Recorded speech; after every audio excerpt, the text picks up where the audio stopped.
test puberty blocker trial, despite grave concerns about children's safety. I know the landmark CAS review said more evidence was needed, but I asked the Secretary of State, will she show moral courage and common sense leadership to ensure that these dangerous and irreversible drugs are never tested on our children? Mr Speaker, the Government's position on this has been clear. We have accepted all of the recommendations brought forward by Dr Hilary Cass. I have met with Dr Hilary Cass to discuss this, but I'm afraid to say the Shadow Minister perhaps misunderstands the recommendations that Dr Cass brought forward, given the question that he's asking today. Peter Lamb. Mr Speaker, could I ask the Minister what consideration has been given to the introduction of domestic abuse safe leave for employees experiencing domestic abuse? Minister. We strongly encourage employers to support their employees who experience domestic abuse. Many already do this through their membership of the Employers' Initiative on Domestic Abuse, which empowers employers to take action. The VOG strategy, along with myself, will be working with the DBT to look at issues specific to victims in the workplace. Bob Blackman. Will the Minister update the House on what changes, if any, she intends to make to the Equality Act 2010, and in particular, if she is going to make caste a protected characteristic, will she ensure that people of all religions that emanate from the Indian subcontinent are consulted, because this will severely impact every single family in this country?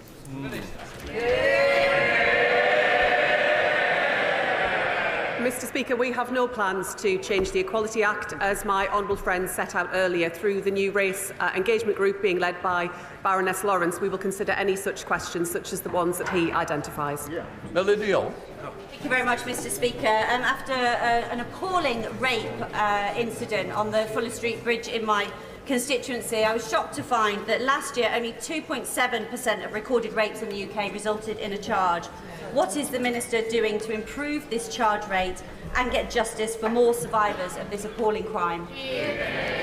I'm very sorry to hear of the case in my honourable friend's constituency, and it brings into sharp focus the need to tackle violence against women and girls and to ensure that our mission to halve violence against women and girls is delivered. The inheritance that we had from the Conservatives was shocking. Far too many women denied justice, cases never getting to court, or victims being left to wait for years for justice. That's why the Lord Chancellor has made this a priority to take action to deliver justice for women. Before we come to Prime Minister's questions, can I welcome in the gallery the Chairman of the State of the Great Hurl, the Parliament of Mongolia. Now we come to Alberto Costa. Prime Minister's questions. Question number 1, Mr Speaker. Minister. Thank you, Mr Speaker. Last night I spoke to President Zelensky to discuss progress that President Trump had made with Russia towards a ceasefire, and I took the opportunity to reaffirm our unwavering support to the people of Ukraine. Mr Speaker, I'm deeply concerned about the resumption of Israeli military action in Gaza. The images of parents carrying their children, young children, to hospitals have emerged over the last few days are truly shocking, alongside the sheer number of people who've been killed. And we will do all that we can to ensure the resumption of the ceasefire, to get the remaining hostages out and to get aid that's desperately needed in. Mr Speaker, the whole House will want to celebrate the extraordinary life of Group Captain John Paddy Hemingway, the last known pilot of the Battle of Britain. The courage of his generation, the fearlessness, sense of duty and service secured our freedom, and we will never forget them. Mr Speaker, this morning I had meetings with ministerial colleagues and others. In addition to my duties in this House, I shall have further such meetings later today. Alberto. Thank you, Mr Speaker. Brain tumours kill more children and those under the age of 40 than any other cancer. Mr Speaker, from time to time, all of us get constituents in our surgeries that tell us stories which really get to us and twang on the heart. Mr Speaker, last Friday, Laura attended my Sharnford constituency. She told me of the tragic death of her 6-year-old, energetic, loving son, Talon, from a brain tumour. All that she asked, Mr Speaker, is that I raise this matter nationally, and I'm doing that now. But I'd like to go one step further. Would the Prime Minister agree to arrange a meeting for Laura and the brain tumour support group known as Angel Mums to meet with the relevant healthcare minister to discuss brain tumour research? Prime Minister. Can I thank him for doing what he was asked to do, which is raising this case here. The loss of a child is simply unbearable, and I think most of us, including myself, simply wouldn't know how we would be able to react. And I think the whole House will want to send its deepest condolences to Laura and to all of Taylor's family and friends. I will happily make sure that the meeting that he requests takes place, so we can reassure that we are committed to supporting life-saving and life-improving research and doing all we can to improve how we prevent, detect, manage and treat cancer. Thank you. Andrew Pex. Thank you, Mr. Speaker. Like many people in Peterborough, I am passionate about tackling low pay and insecure work, especially for young people. Next month, many of my constituents will receive a welcome boost in their pay packets due to the increase in the national minimum wage. Can I thank the Prime Minister for ignoring the voices on the opposite benches who continue to oppose our plans to make work pay? And can I urge him to go further and faster in delivering our plan for change for working people? Well, I thank him. He's a superb job for Peterborough, and we're proud that our Employment Rights Bill is tackling the cost of insecure work, and we're delivering that pay rise for 3 million of the lowest paid.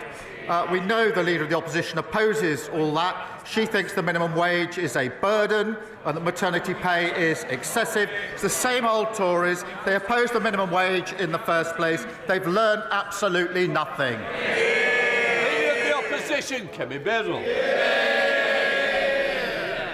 Mr. Speaker, the Chancellor claimed that her budget was a once-in-a-Parliament reset. So why are we having an emergency budget next week?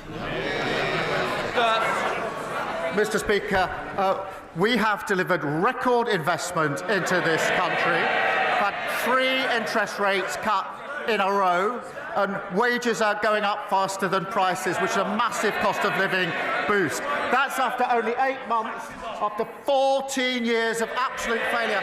What do they do? Interest rates 11%. Massive 22 million black hole in the economy. They crashed the economy. We're rebuilding Britain. Mr. Speaker, he knows why we're having an emergency budget, because since the last one, since the Chancellor delivered her budget in October, growth is down, borrowing is up, and she has destroyed business confidence. Does the Prime Minister now regret raising taxes on business? Prime Minister. Mr. Speaker, the OBR will present their numbers. There will be a spring statement next week. But, Mr. Speaker, she still hasn't. We've got record investment into this country. Interest rates have been cut, and she talks about national insurance. We had to fill the 22 billion black hole that they left. We've invested in the NHS, in schools and public services. We're pressing on with planning, with infrastructure and regulation. But I understand the Leader of the Opposition is straight talking, so perhaps she can help us with this. Is she going to reverse the next increase? If not, what's the point? If so, what other taxes is she raising to fill the hole? One way or the other? You're in government. Speaker, the only black hole is the one that he is digging. He's shown absolutely no regret, but everybody knows the Chancellor has made a mistake. That is why they're having an emergency budget. Later today, Conservatives will vote to exempt hospices, pharmacies and care providers from her national insurance rise. Will he, at the very least, support exempting these vulnerable services from his jobs tax?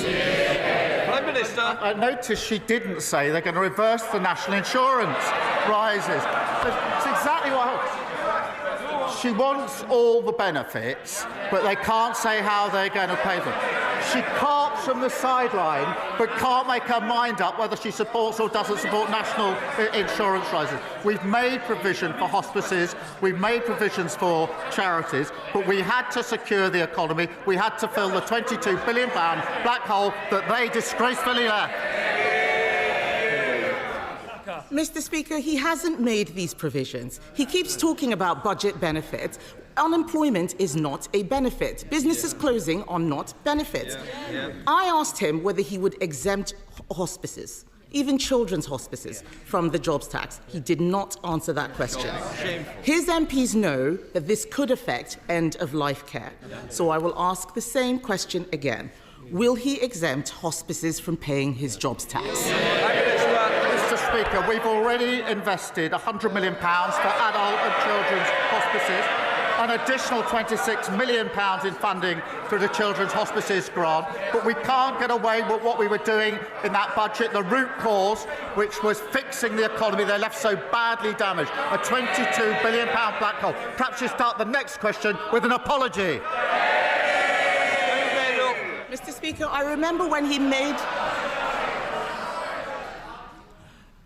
They want me to answer questions, then we can swap sides.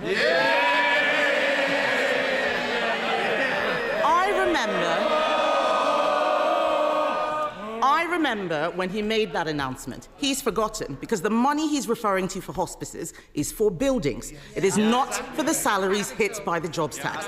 As St Helena Hospice in Colchester said, we cannot use this funding for salaries, which is where we need urgent help. Why is the Prime Minister not listening to hospices? Prime Minister. Mr. Speaker, I've already set out the position in relation to hospices. She says that she wants to swap sides. I mean, heaven forbid. After 14 years of breaking everything, we're getting on with the job of fixing it, and all she can do is cart from the sidelines with absolutely no policy. Mr. Speaker, winter fuel payments have been snatched. The jobs tax is hammering everyone from business to charities. The Chancellor promised a once-in-a-Parliament budget that she would not come back for more. And in that budget, she said there will be no extension of the freeze in income tax thresholds. Ahead of the emergency budget, will he repeat? Mr. Speaker, ahead of the emergency budget, will he repeat the commitment that she made? Prime Minister. Mr. Speaker, she's got such prescriptive questions, she can't actually adapt them to the answers that I'm giving. I mean, Mr. Speaker, I think she now calls herself a Conservative realist. Well, I'm realistic about the Conservatives. The reality is they left open borders and she was the cheerleader. They crashed the economy, mortgages went through the roof. The NHS was left on its knees and they hollowed out the armed forces. This government has already delivered 2 million extra NHS appointments, 750 breakfast clubs, record returns of people who shouldn't be here, and a fully funded increase in our defence spending. That is the difference that a Labour government makes. Thank you, Mr. Speaker. A lady came to see me recently who needed help. She had a disability. It meant that her children have to help her cut up her food. They have to help her wash beneath the waist. They have to supervise her as she goes to the toilet. Under the Tory welfare system, we were able to get that lady on PIP. Under the Prime Minister's new proposed system, she will get zero. Nothing. And after 14 years of the Tory government, and many of us wanting to see the back of them, can the Prime Minister answer one question? What was the point if Labour are going to do this? Prime Minister. Mr. Speaker, I've lived with the impact of a disability in our family through my mother and brother all my life. I do understand the human impact of this, but the current system is morally and economically indefensible, and we're right to reform it, and nobody should be defending the broken status quo. We are proceeding on three principles: that if you can work, you should work. If you need help into work, the state should help you, not hinder you. And if you can never work, you must be supported and protected. They are the right principles, but we can't leave the current system as it is. Leader of the Liberal Democrats, Sir Ed Davey.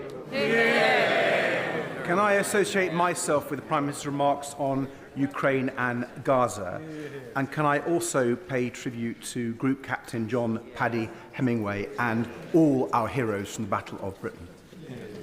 I know that members across this House will, like me, have heard from GPs, dentists, community pharmacists and care homes who are all deeply worried about the impact of the national insurance rise on the services they provide to patients.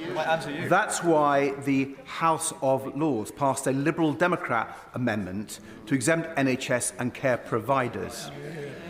That amendment comes before this House this afternoon, but we're hearing worrying reports that the Prime Minister will order Labour MPs to vote against it.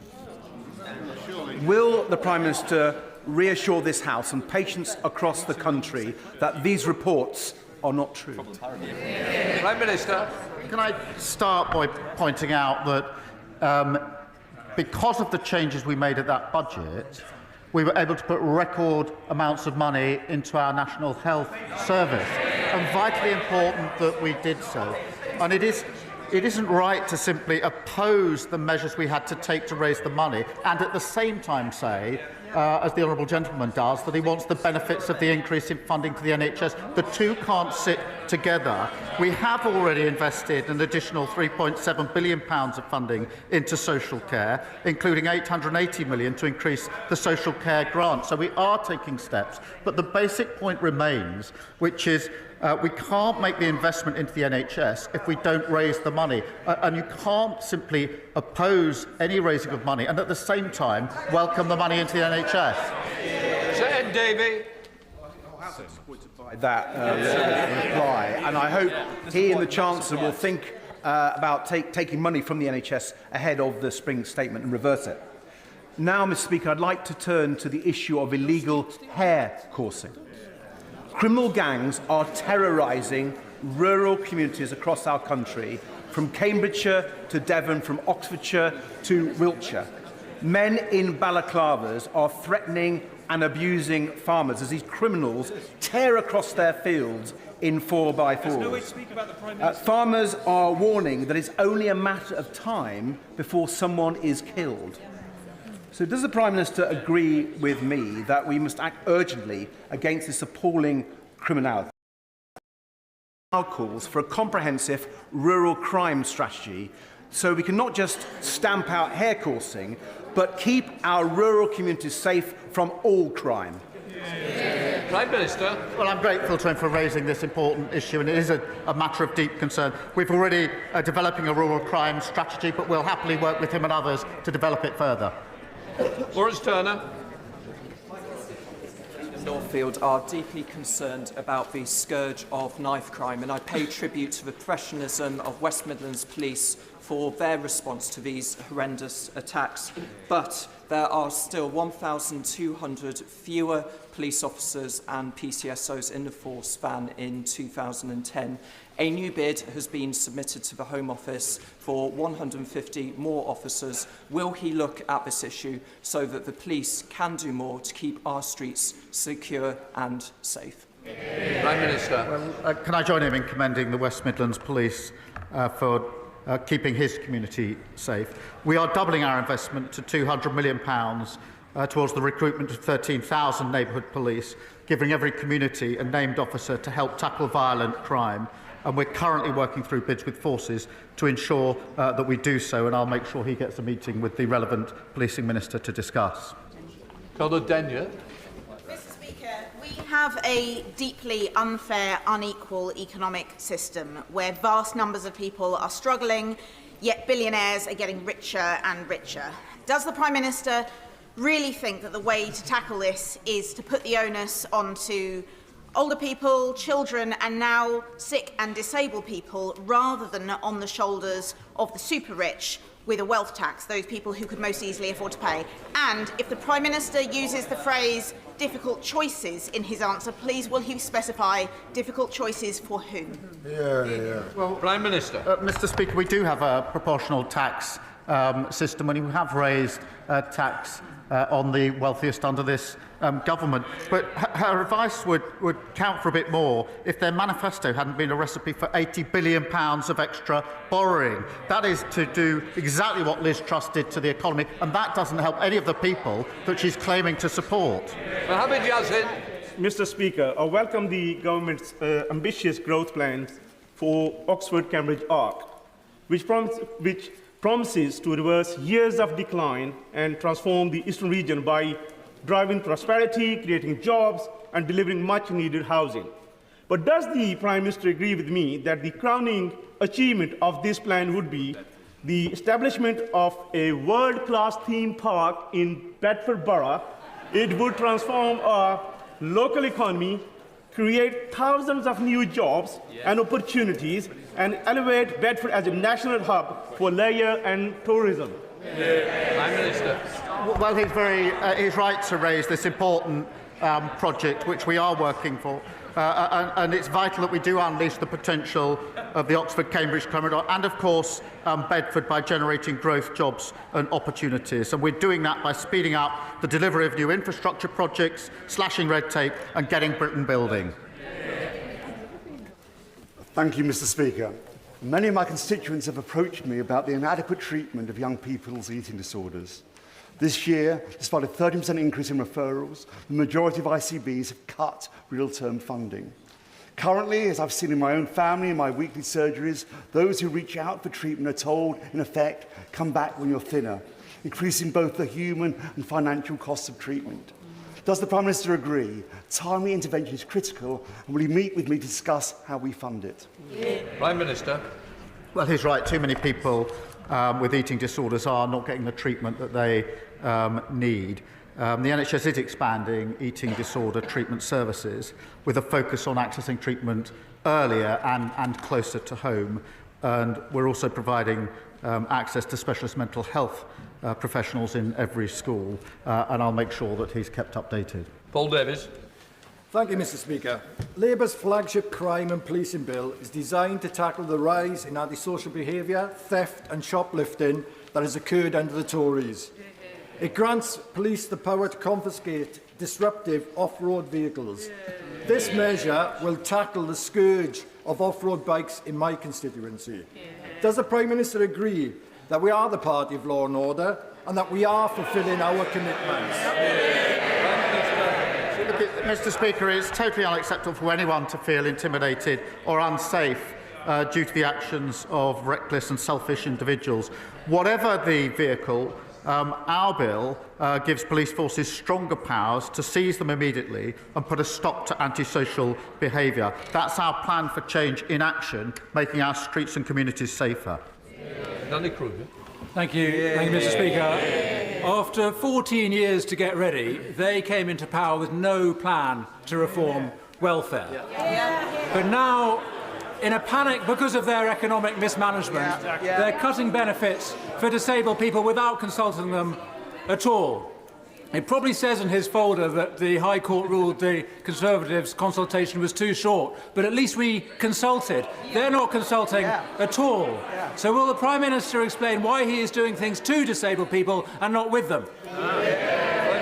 No, what it says in my favour is they had 14 years, including five with a majority of... They didn't need to consult, get on with it. They had a majority of 80 for the last 5 years. They're now carping on with some of their ideas. 14 years, and they didn't implement a single one. They simply broke the system. They're in no place to lecture other people. Thank you, Mr. Speaker. According to the charity Shelter, there are more homeless children in my city of Edinburgh than there are in the whole of Wales.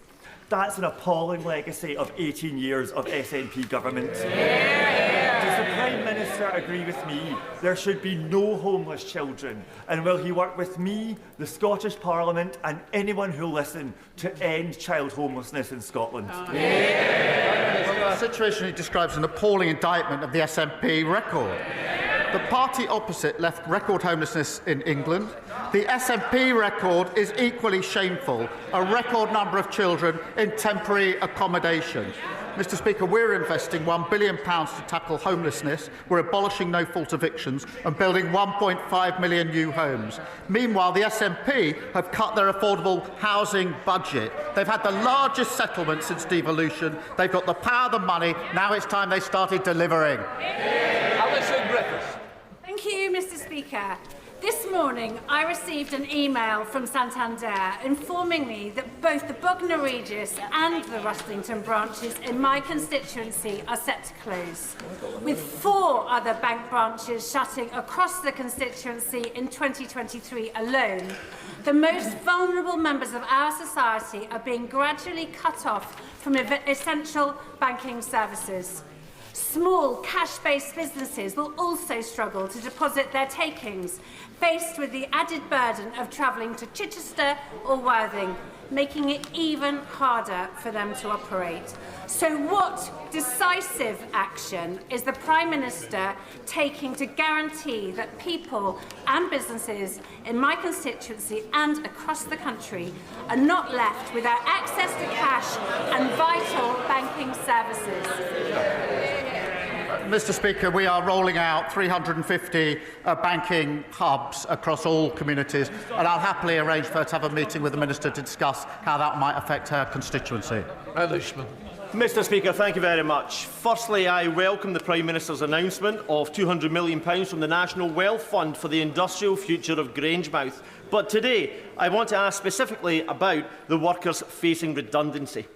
Given the assurances from the Prime Minister on the 18th of February and repeated by Anna Sarwar, the Scottish Labour leader, as recently as the 4th of March, can the Prime Minister confirm that the guarantee given on 18 months pay protection for all of those workers losing their jobs due to the Grangemouth refinery closure will be honoured, including those shared services workers, and say how the payment can be claimed by all those affected? Prime Minister. Well, Mr. Speaker, Petroenius have said that every employee made redundant will get 18 months full pay.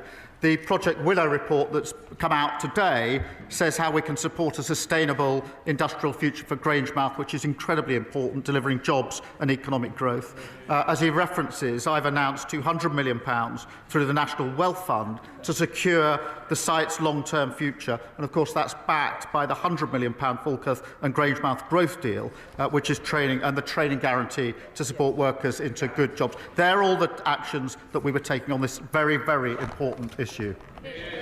Nick Timothy. Thank you, Mr. Speaker.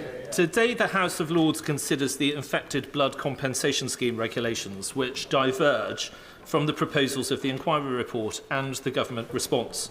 The regulations introduce new exclusions, treat victims inconsistently, and downgrade some previously agreed awards, such as that to my constituent, Owen Saville. Will the Prime Minister remember the promise made to victims like Owen and think again? Well, the victims of this scandal have suffered unspeakably, and I'm pleased that at the budget we set aside the £11.8 billion to compensate them in relation to this appalling scandal. I would gently point out that the party opposite was committed rightly to this compensation but didn't provide a single penny in the column to pay for it. The Infected Blood Compensation Authority has been established and began to make payments last year. Over £1 billion interim payments have been made, and we do remain completely committed to cooperating with the inquiry and acting on its recommendations. Elise Midgley. Thank you, Mr. Speaker. Everyone is talking about Adolescence, the series by Knowsley's own Stephen Graham and Christine Tamarco. It highlights online male radicalisation and violence against girls. The creators of the show are calling for screenings in Parliament and schools to spark change. So will the Prime Minister back this campaign to counter toxic misogyny early and give young men the role models they deserve? Yeah. Prime Minister. Yes, and at home we are watching Adolescence with our children. I've got a 16-year-old boy and a 14-year-old girl, and it's a very, very good documentary to watch, or drama. This violence carried out by young men, influenced by what they see online, is a real problem. It's abhorrent, and we have to tackle it. We are putting in specialist rape and sexual offences teams in every police force, doing work on the 999 calls. But this is also a matter of culture that I think it's important that across the whole House we tackle this emerging and growing problem. Helen Maguire. Thank you, Mr Speaker. The Liberal Democrats have long called for a UK-EU youth mobility scheme, and polling has repeatedly shown that the majority of Brits support this idea, including my constituents in Epsom and Ewell. A well-structured and controlled scheme would show that the government is serious about providing opportunities for young people and backing British business. So will the Prime Minister stop sitting on the fence and finally commit to a youth mobility scheme? Well, Mr Speaker, we are working closely with our European colleagues and the EU in particular, and we are working to a reset of the relationship. We won't be returning to freedom of movement. I've made that repeatedly clear, but we're making good progress. Thank you, Mr Speaker. The previous government failed to properly support further and adult education over the last 14 years. And in contrast, the Prime Minister's personal commitment to technical qualifications has been encouraging. Last year's budget provided a welcome boost to some parts of the sector, but need and demand is outstripping available funding. Skills are crucial to the government meeting its missions to deliver economic growth, build 1.5 million homes, and to transition to a green economy.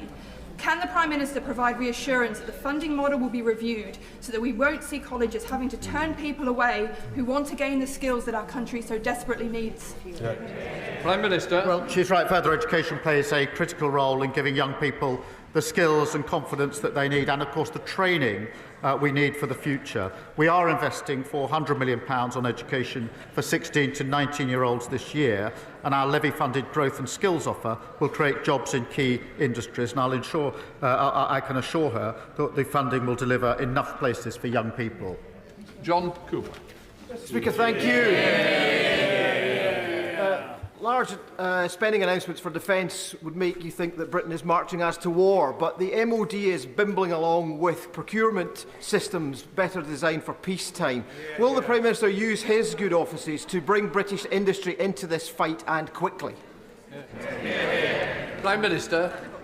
Yes, but they did leave a bit of a mess that we are clearing up, having hollowed out our armed forces and having not made the necessary investment that we needed in our defence. We've announced the largest sustained increase since the Cold War of 2.5% by 2027 and 3% in the next Parliament, subject to economic circumstances. So yes, we are getting on with the job and clearing up the mess that they left. Thank you, Mr Speaker. My constituency, Stratford and Bow, has the greatest number of high-rise buildings with dangerous cladding in the country. On Friday, I visited Stratford Fire Station. Our brilliant local firefighters told me that 77 high-rise buildings in Newham and 165 high-rise buildings in Tower Hamlets are covered in hazardous materials, many of them deemed unsafe. Thousands of my constituents have been calling for justice for years. Can the Prime Minister tell me what the government is doing to ensure that private developers are held to account for the dangerous cladding on the high-rises that they have built? Prime Minister. Well, she's right. Remediation has been far too slow, and everybody deserves a safe and secure home. We've signed a contract with 54 major developers who will pay for or fix over 1,700 buildings, and we're accelerating that progress. We will take tough action against those who evade their responsibilities. We will recover taxpayers' funds and make sure those responsible pay up and fix unsafe buildings quickly. Lee Anderson. Thank you, Mr Speaker. I come to this chamber, Mr Speaker, every week to ask sensible questions, and I expect sensible answers. But all I get is glazed expressions and waffle from the opposite benches. So Mr Speaker, I want to ask the Prime Minister a very simple question on behalf of all the net zero sceptics. If we became net zero tomorrow, by how much would it reduce the Earth's temperature by? Simple question. Minister.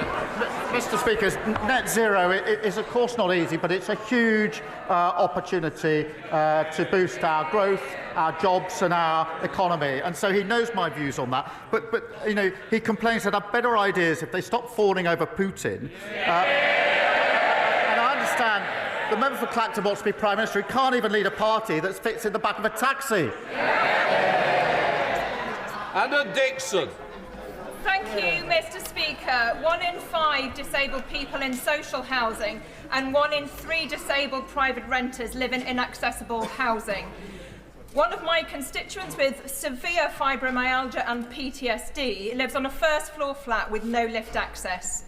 As we build the 1.5 million new homes that this country needs, will the Prime Minister ensure that they are built to be accessible and adaptable so disabled and older people can live independently for generations to come? Prime Minister. She's right. Everybody needs to be able to access a home that is suitable for them and meets their needs. The planning rules, Mr. Speaker, already mean councils must consider the needs of disabled people when planning new homes. We will go further, setting out our policies on accessible new homes very shortly, and we're boosting the Disabled Facilities Grant by £172 million, helping more people make vital improvements and live independent lives. Lee Dillon. Thank you, Mr. Speaker. Despite Ukraine being the victim in Russia's illegal aggression, President Zelensky has shown leadership to his people by committing to the US plans for a ceasefire. However, it's clear that Putin is playing for time and still carrying out daily attacks on Ukrainian people. So, Prime Minister, is now not the time to take those frozen Russian assets, to seize them, to give them to the Ukrainian people, to strengthen their hand at the negotiating table and to punish Russian aggression? Minister. Well, on both points, I spoke to President Zelensky last night following the discussions yesterday to discuss the way forward. On the wider question of the assets, look, it's complicated, but we're working with others to see what is possible, but it isn't straightforward. Ewan Steinback. Mr. Speaker, the release of Project Willow today is a step forward in securing good jobs and an industrial future for Grangemouth. However, the Government needs to work at pace to ensure the recommendations in Willow are acted upon. Can the Prime Minister outline what steps he will be taking to ensure barriers to a rapid transition at Grangemouth are removed and investment is progressed as quickly as possible? Well, I'm very grateful for him for raising Grangemouth again the second time in this session, and that's because it's centrally important. He'll have heard what I had to say about the projects that we're looking at to ensure the long-term future of Grangemouth, the interim measures that are being taken, and, of course, the £200 million of the Wealth Fund that I announced just a few weeks ago. Sir John Hayes. Thank you, Mr. Speaker. Prime Minister and I disagree about much. The family farm tax, the NI jobs tax, and the cut in winter fuel payments, but we surely agree that the common good is built on public order. Crossbows in the hands of killers cost lives.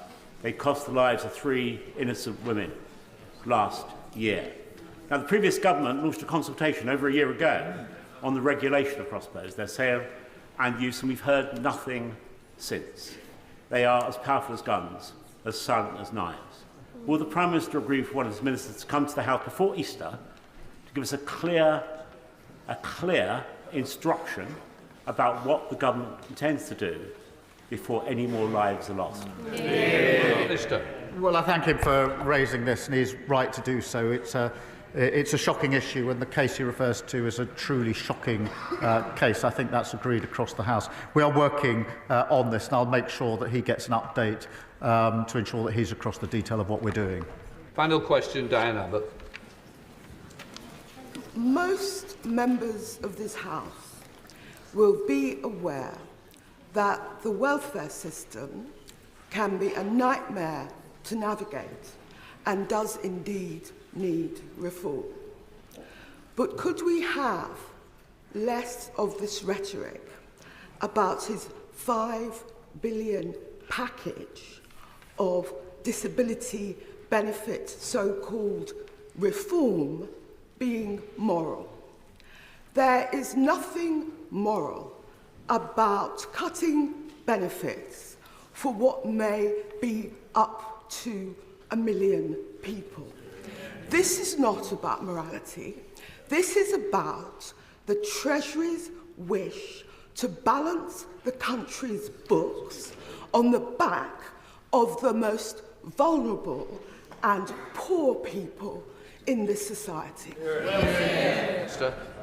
Mr. Speaker, she's a passionate advocate and has been for a long time on this issue, and I pay tribute to that. But as she rightly acknowledges, the current system is broken. And this is where I disagree with her. I think 1 in 8 young people not in employment, training or education. That's 1 million young people. I think that's a moral issue, Mr. Speaker, because all the evidence suggests that someone in that situation at that stage of their life is going to find it incredibly difficult ever to get out of that level of dependency. That cuts across the opportunity and aspiration. It's the root of my values and Labour values about how we take working people forward. So I do see it as a moral issue. I'm not going to turn away from that. I am genuinely shocked that 1 million people, young people, are in that position, and I'm not prepared to shrug my shoulders and walk past it. That completes Prime Minister's questions.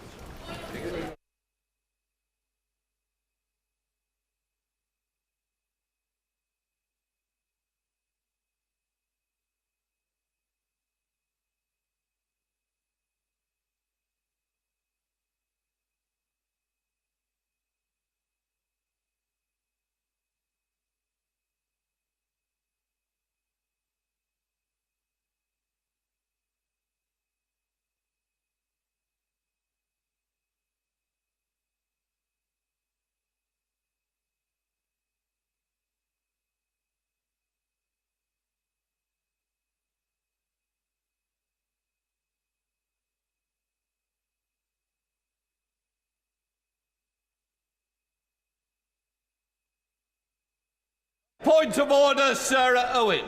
Thank you, Mr. Speaker. The Shadow Minister for Women and the member for East Grinstead and Uckfield has just at the dispatch box before PMQs stated that Imam Adam Kelwick posted that he prayed for victory of Hamas over Israel, which was totally inaccurate. He made absolutely no mention in the post she referred to or of Hamas or against Israel, which had been added wrongly by the Shadow Minister. He in fact made a call for prayers of peace. The truth is, Adam has spent years working on countering extremism and even uniting people through food and conversations when rioters came to attack his local mosque in Liverpool last year.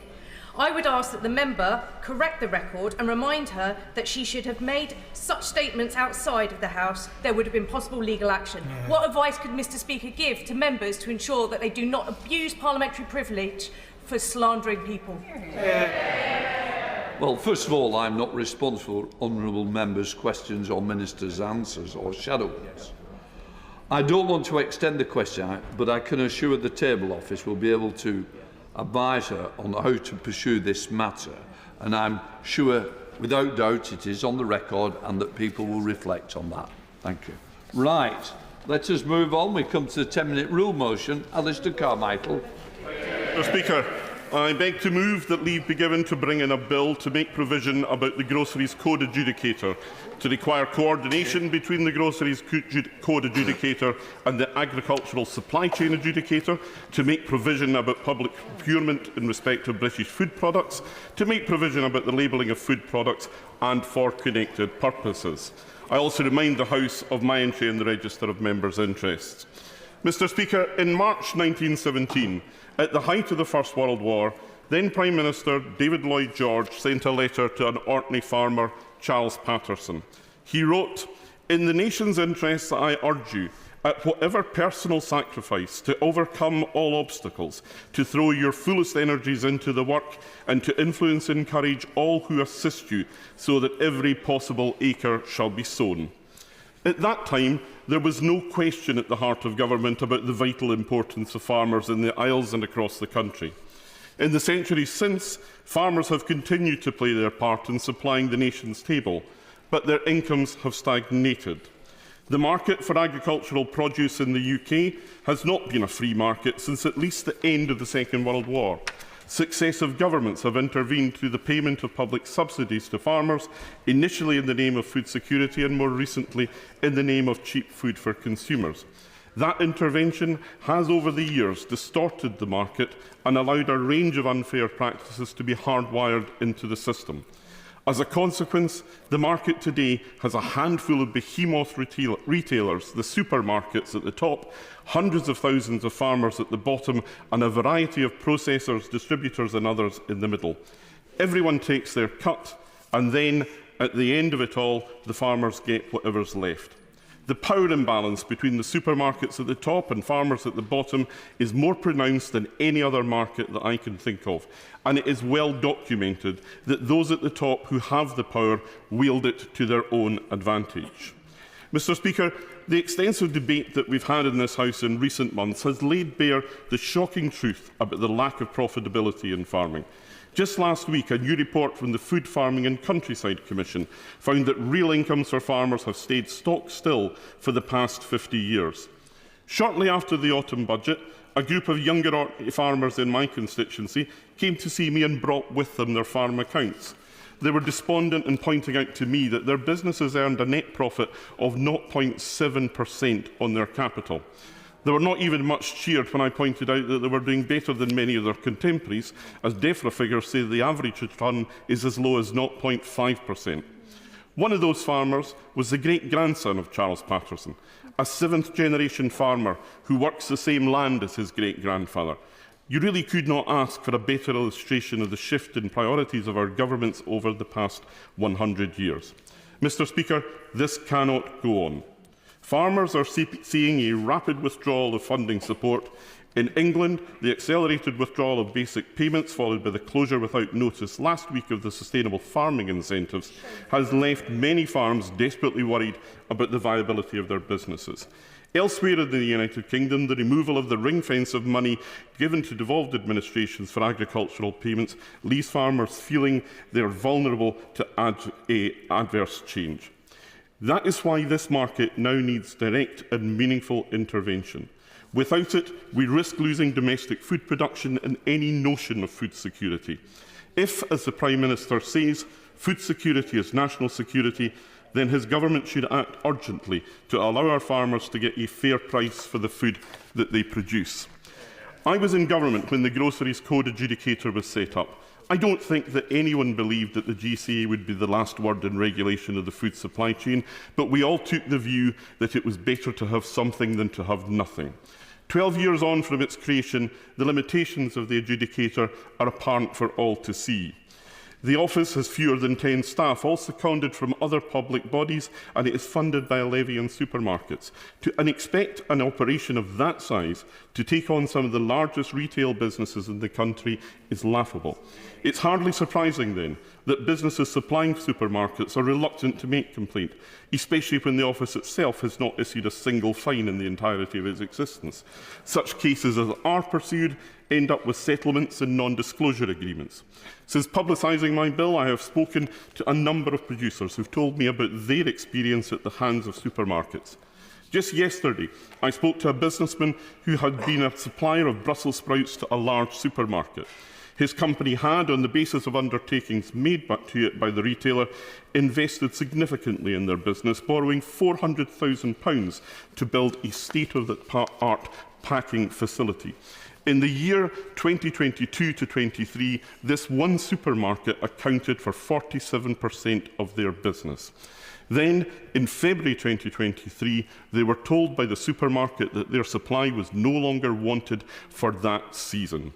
For that business, the news was a hammer blow, and despite it being a prima facie breach of the Groceries Code, Supply Code of Practice, the GCA initially declined to intervene.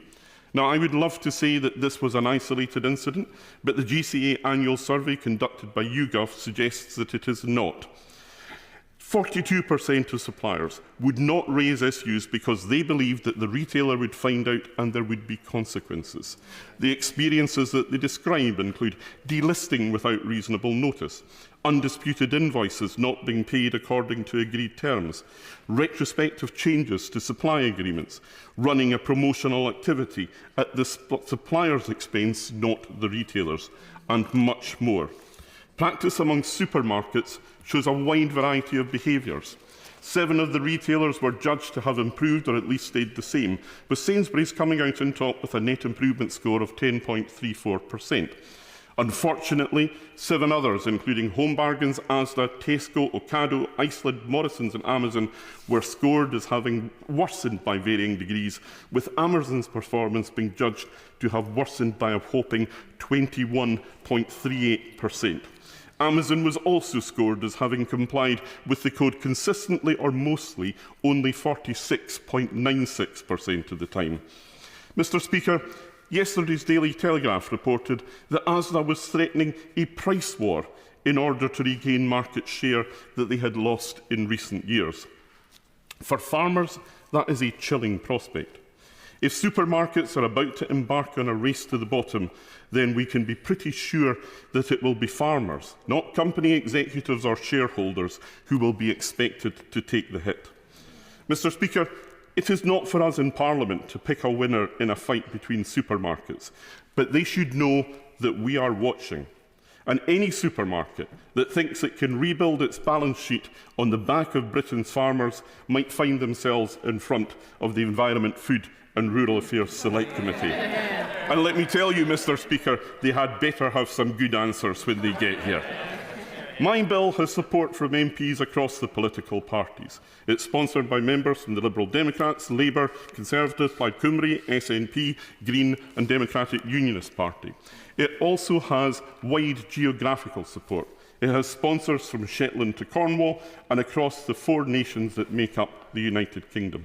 I am grateful for the support I've received from the farming unions, the Country Land and Business Association, Scottish Land and Estates, the Senate Farmers Association and the Countryside Alliance. This is a quite remarkable coalition of people who all understand that if we fail to act now, then before too long there may be no industry left to protect. Charles Patterson's family in Orkney is still working the same land to this day.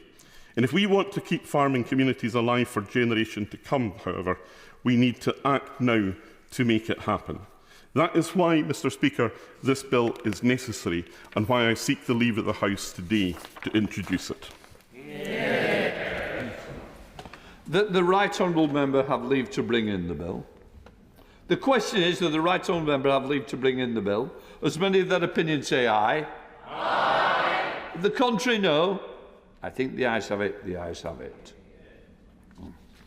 Who will prepare to bring in the bill?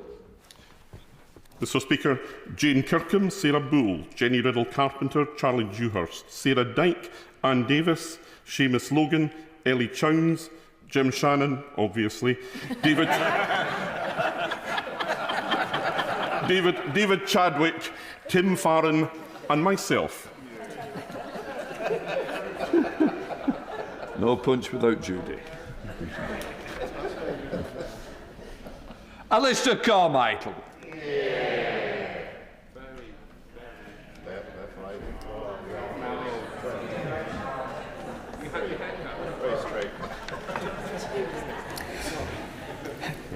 Food Products, Market Regulation and Public Procurement Bill. Second reading what day? Friday 20th of June, Mr. Speaker. Friday the 20th of June. When's the committee sitting?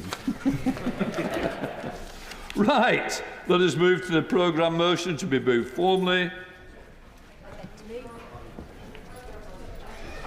Question is, as on the order paper, as many of the opinions say aye. Contrary, no, the ayes have it. The clerk will now proceed to read the orders of the day. National Insurance Contributions, Secondary Class 1 Contributions Bill. Consideration of Lord's amendments. Now. No. Before we move to the consideration of the Lord's amendments, I can confirm that Lord's amendments 1 to 20 engage Commons financial privilege. Having careful consideration of Lord's Amendment 20, I am satisfied that it would impose a charge on the public revenue which is not authorised by a money resolution passed by this House on the 3rd of December 2024. In accordance with paragraph 3 of Standing Order number 78, the amendment will therefore be deemed to be disagreed to and is not available for debate. We will begin with government motion to disagree with Lord's Amendments 1, with which we will consider the other government motions to disagree with the Lord's amendments listed on the selection paper. I call the Minister to move the motion to disagree with Lord's Amendment 1. Minister. Thank you very much, Mr. Speaker, and I welcome the opportunity to consider the Lord's amendments to the National Insurance Contributions Secondary Class Contributions Bill. I'd like to start, Mr. Speaker, by thanking members of both houses for their careful scrutiny and consideration of this bill. I'd like to place on record my particular thanks to the Financial Secretary, Lord Livermore, for his invaluable support and for leading the bill so expertly through the other place. Now, during this bill's consideration in the other place, 21 amendments were made, 20 of which we will seek to address here today.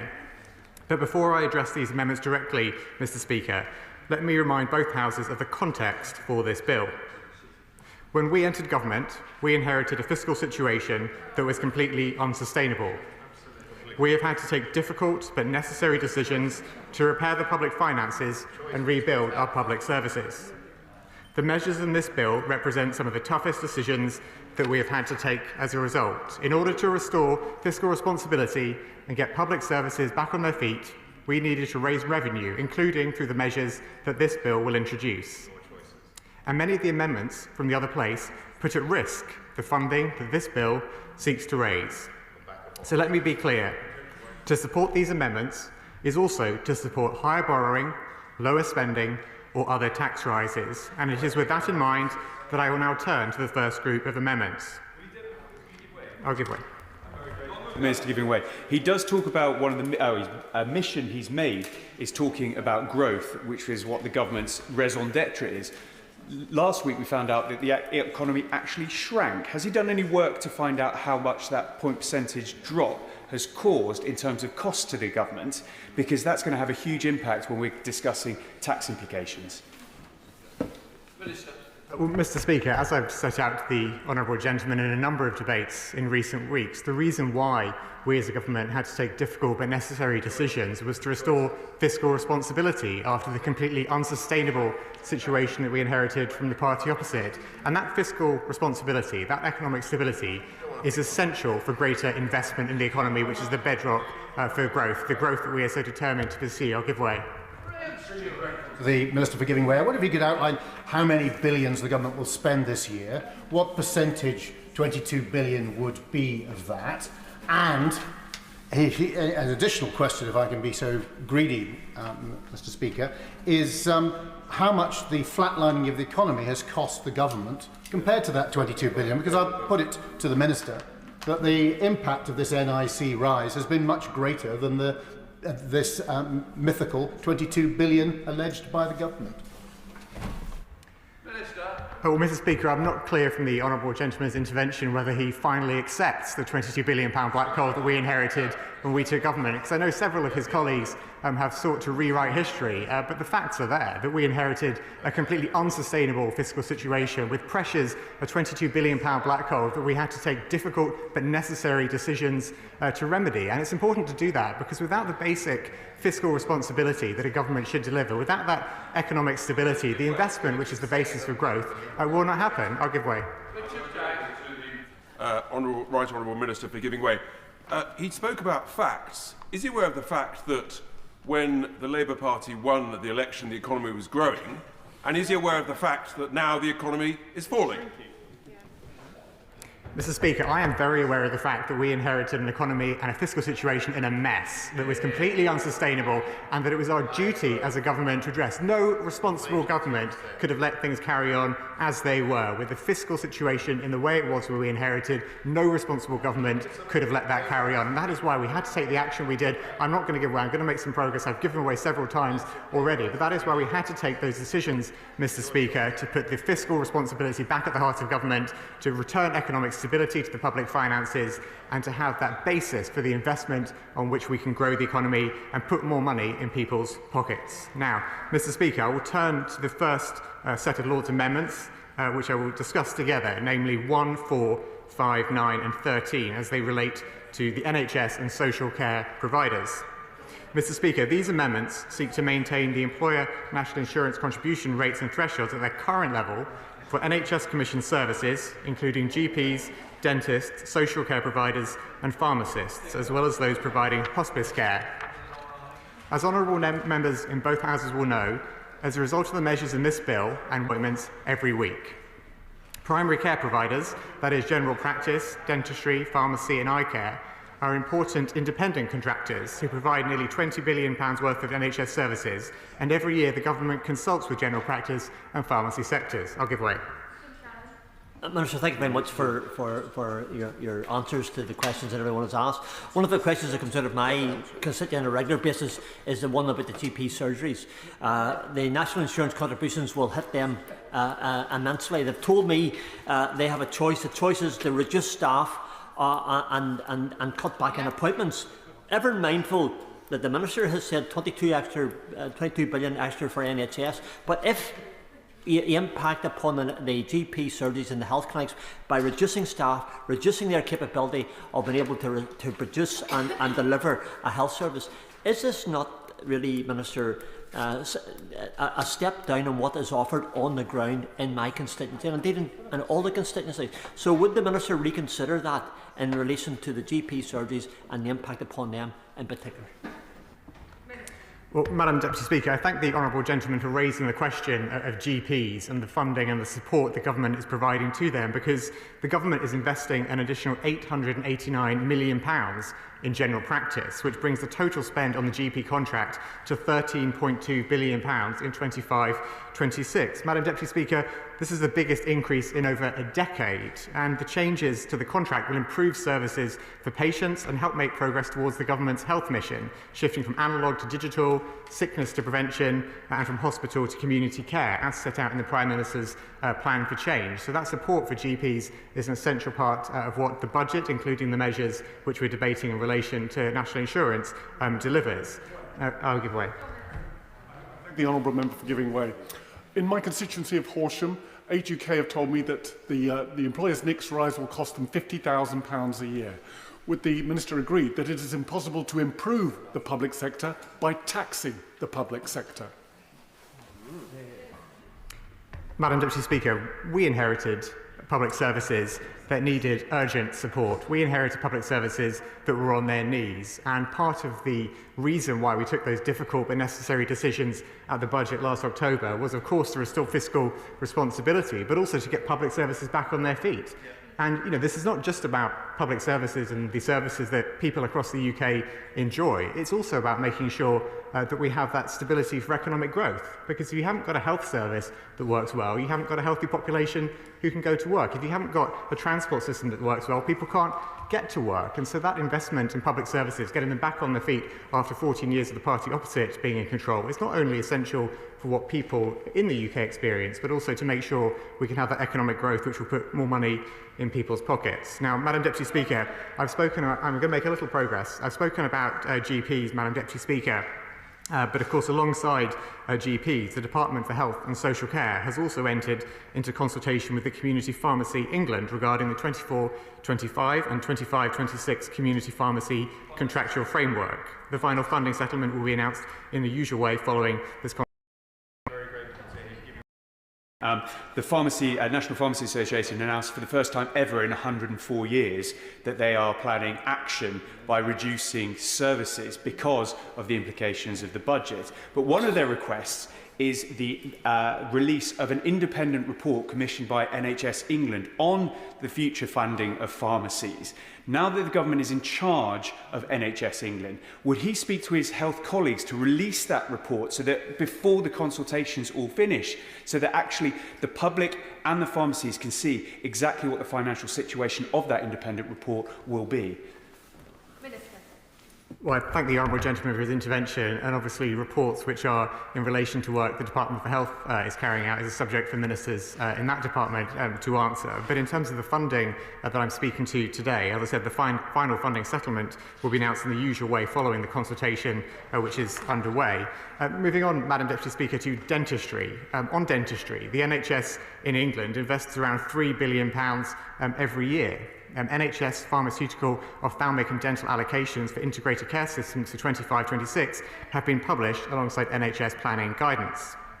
In relation to social care, the government has provided a cash increase in core local government spending power of 6.8% in 25-26, including £880 million of new grant funding provided to social care, funding which can be used to address the range of pressures facing the adult social care sector.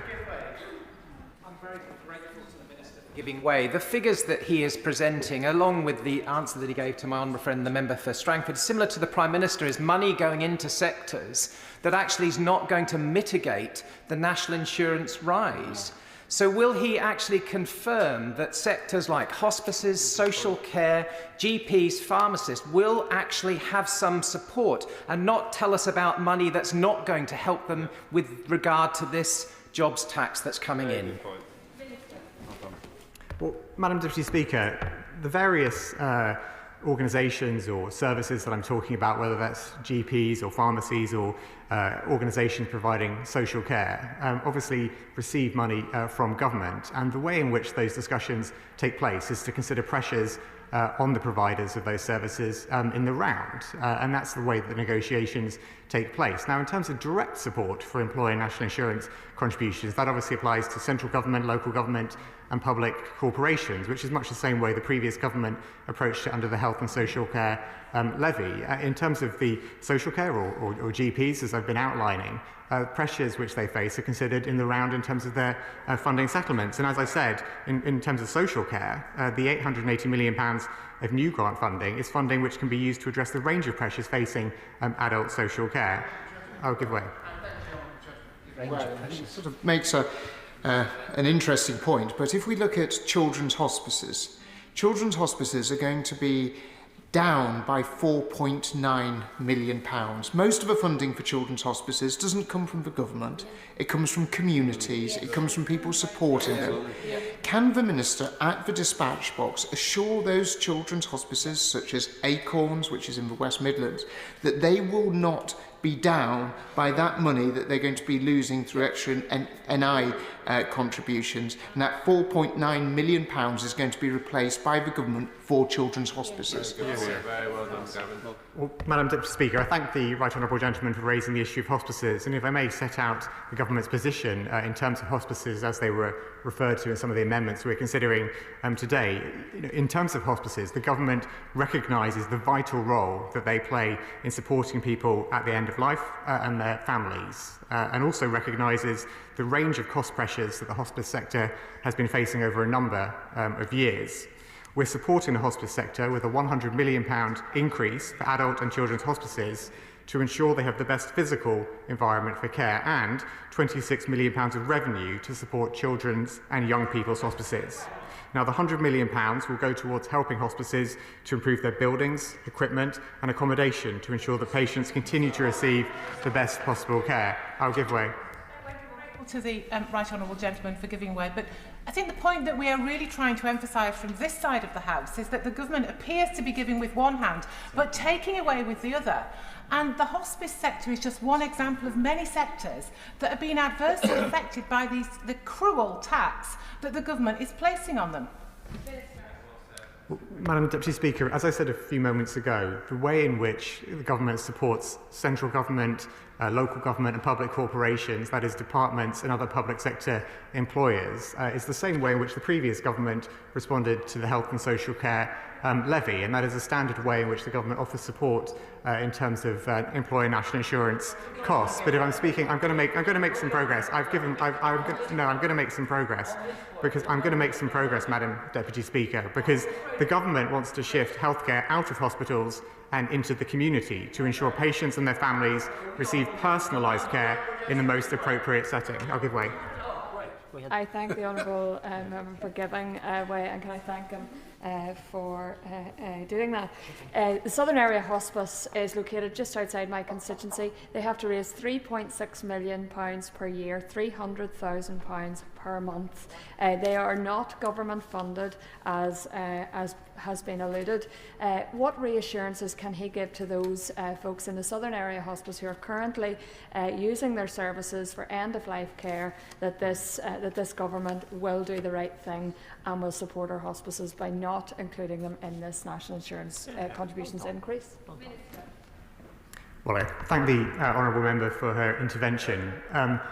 I've explained how the government is approaching employer national insurance contributions and the support that the government offers for central government, for local government and for public corporations. And this is an established way of responding to employer national insurance contribution changes, which the previous government did in terms of national insurance. I feel the honourable gentleman has been so persistent, he must have an amazing point to make, so I will give way to him. I wait with bated breath. It's an amazing point, and I hope that the honourable gentleman will get it. Because at Prime Minister's question time, it was quite clear that the Prime Minister didn't get it.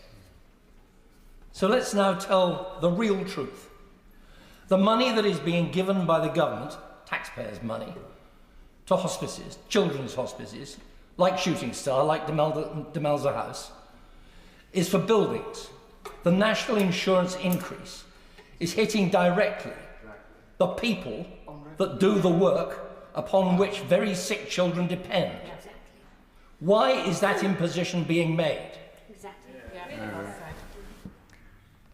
Madam Deputy Speaker, the £100 million which the honourable member alluded to is important funding to help hospices improve their buildings, their equipment, the accommodation to ensure that patients can receive the best care possible. As I also mentioned a few moments ago, Madam Deputy Speaker, there will be £26 million of revenue to support children and young people's hospices. And more widely, of course, with hospices being charities, the hospices provide support for charities, including hospices, through the wider tax regime, which is amongst the most generous in the world. And this includes tax reliefs for charities and their donors worth just over £6 billion for the tax year to April 2024. And finally, of course, Madam Deputy Speaker, all charities, as the Right Honourable Gentleman will know, including hospices set up as charities, can benefit from the employment allowance, which this bill more than doubles from £5,000 to £10,500. And this will benefit charities of all sizes, and particularly the smallest. I'll give way. But the Minister knows that this is funding for 1 year, mainly for buildings, as he has admitted. This is going to be a cost on hospices every single year going forward. So it will be something that's cumulative. It means that they have to ask their communities for more and more and more just to give that basic help. So is he going to commit to fund children's hospices by £4.9 million that they're taking off them every single year, or not? Yes or no? Madam Deputy Speaker, the points that I was making just before I gave way to the Right Honourable Gentleman are recurrent features of the tax system. The support through the tax regime for charities and their donors, worth over £6 billion in April 2024, is a recurrent system, a feature of the system which happens in every year. The increase in the employment allowance from £5,000 to £10,500, which will benefit hospices set up as charities, is a permanent change. That is one that we're making through this bill to increase the employment allowance. I'm going to make a bit of progress. So I've given way quite. Sorry, is he intervening? Oh, yeah, sorry. Okay, yeah. Thank you very much, Madam Deputy Speaker. I think, as is evident to many members of this House, the Minister for the first time has found himself not able to answer some very straightforward questions from honourable members on this side of the House, which is the difference between the allocation of funding which is for capital and the allocation of money which is for current expenditures, and the impact that difference will have on our hospices, on our children's hospices, on our GPs and others affected by Labour's jobs tax. I'm sure members in the House of Lords who brought this amendment back will also have noticed the fact the Minister hasn't been able to answer these questions. So prior to this going back to the House of Lords, will the Minister agree, Madam Deputy Speaker, to speak to the Chancellor or the Chief Secretary to get a clear answer to the questions that have been raised today about which money will be available for capital and which money will be available to offset the national insurance charge increase? Madam Deputy Speaker, I'm sorry to hear the Right Honourable Gentleman, promoting you there. I'm sorry to hear the Honourable Gentleman felt that I was being unclear. I think I was being perfectly clear in the position. He may not agree with the position, as he's entitled to not do so in this chamber, but I think I was being very clear in that the way in which support works in direct response to the employer national insurance contribution changes is the government provides support directly to central government, local government and public corporations, so it's departments and other public sector employers, as was the case under his government when in relation to discussion around the health and social care levy. That does not apply to GPs, to dentists, to hospices and other organisations who we've been discussing today.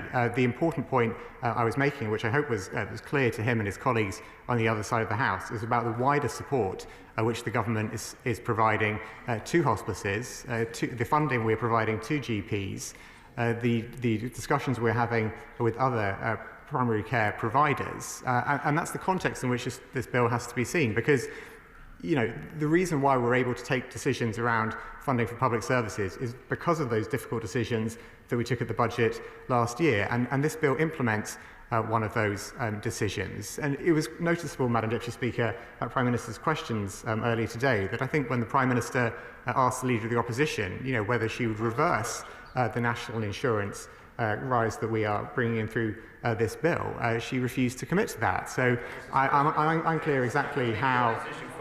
I'm unclear exactly what the opposition's position is, and I can hear one of the honourable gentlemen saying that he will update me in his speech later. I think, or I may have misheard him there, but I think I heard him say he will confirm later whether the opposition will reverse the national insurance change we're making or not. I look forward to that update.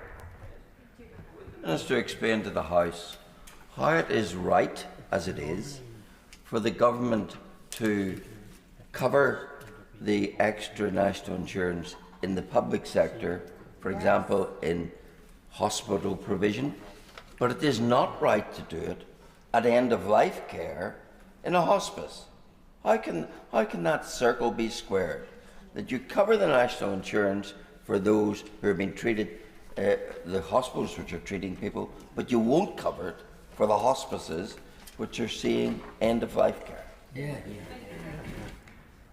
Thank you, Madam Deputy Speaker. Well, in answer to the honourable gentleman's question, the fundamental principle here is about what organisations the government will support in response to the changes to national insurance contributions, and the approach the government is taking, which is in line with the previous government, the approach that they took in the health and social care levy, is that the government provides support for departments and other public sector employers for additional employer national insurance contributions. And as I said to the honourable gentleman, that means central government, public corporations and local government. Primary care providers are independent contractors and will therefore not be exempt from these changes. I'll give way one more time.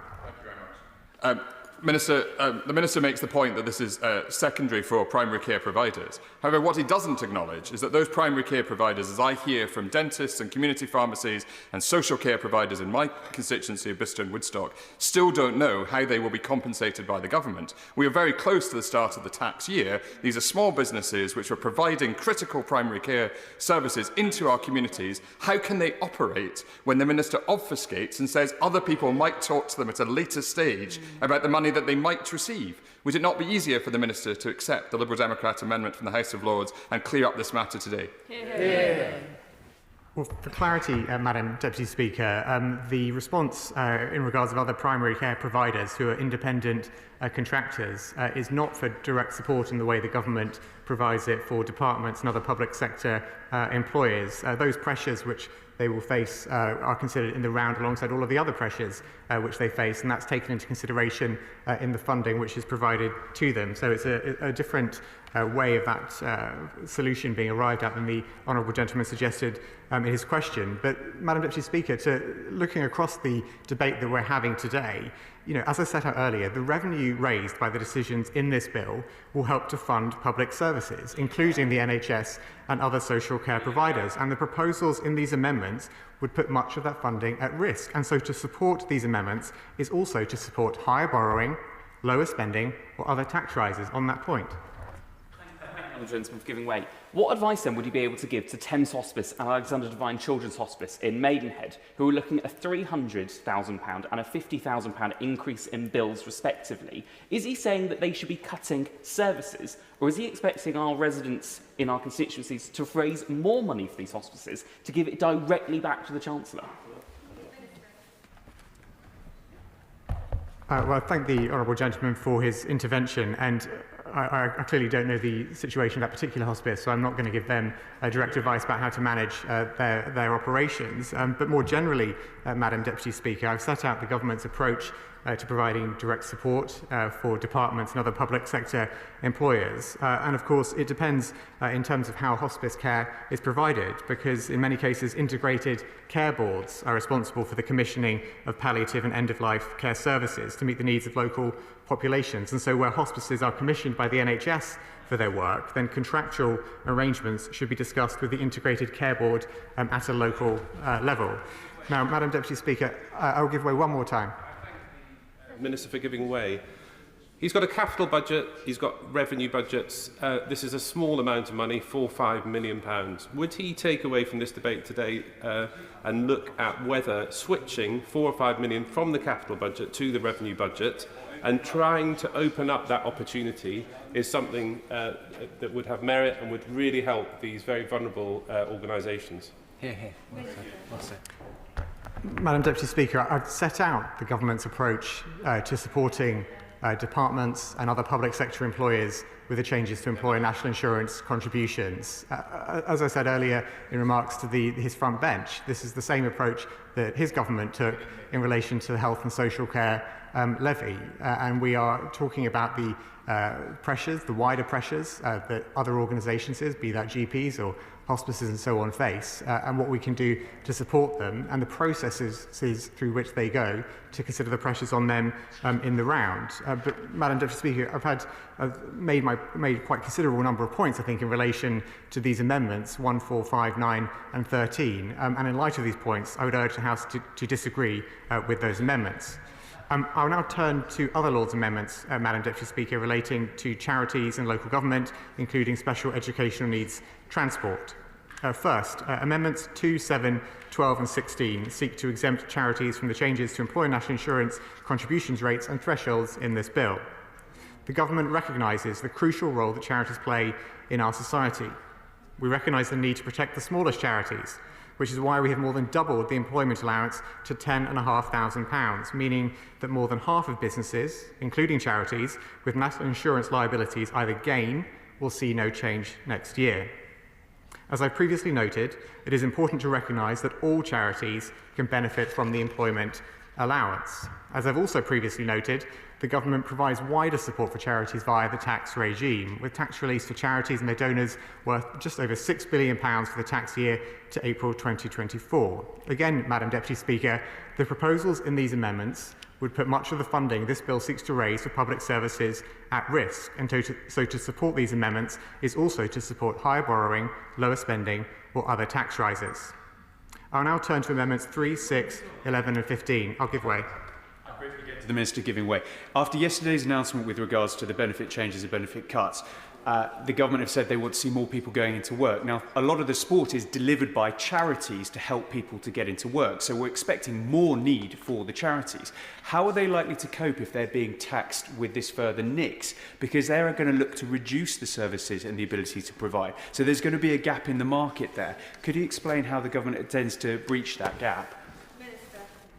Well, I thank the honourable gentleman for drawing attention to the very important reforms that my right honourable friend, the Secretary of State for Work and Pensions, set out in this House yesterday, a crucial part of getting people back into work. Now, of course, further details will be set out on interventions to help people back into work. We recognise that charities, in some cases, may provide that support, and that's why many of the elements of support within the tax regime for charities remain so generous. £6 billion for the tax relief for charities and their donors for the tax year to April 2024 through features which are continuing in the year which we're entering into. The employment allowance doubling from £5,000 to £10,500. As I said, that doubling, that more than doubling of the employment allowance will benefit all charities in this country. And so I think some of those changes that we've made to the employment allowance are ones which charities, particularly small charities, will benefit very directly from.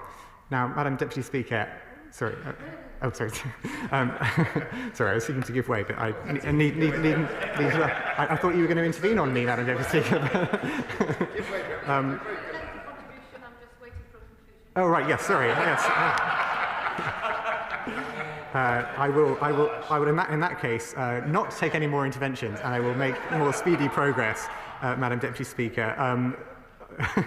I was going to address Amendments 3, 6, 11 and 15 because, Madam Deputy Speaker, these relate to employers who provide transport for children with special educational needs. Of course, in the budget and the recent provisional local government finance settlement, the the government announced £2 billion of grant funding for local government in 25-26, and this includes £515 million to support councils with the increase in employer national insurance contributions. That funding is not ring-fenced, and it is for local authorities to determine how to use that funding across relevant services and responsibilities.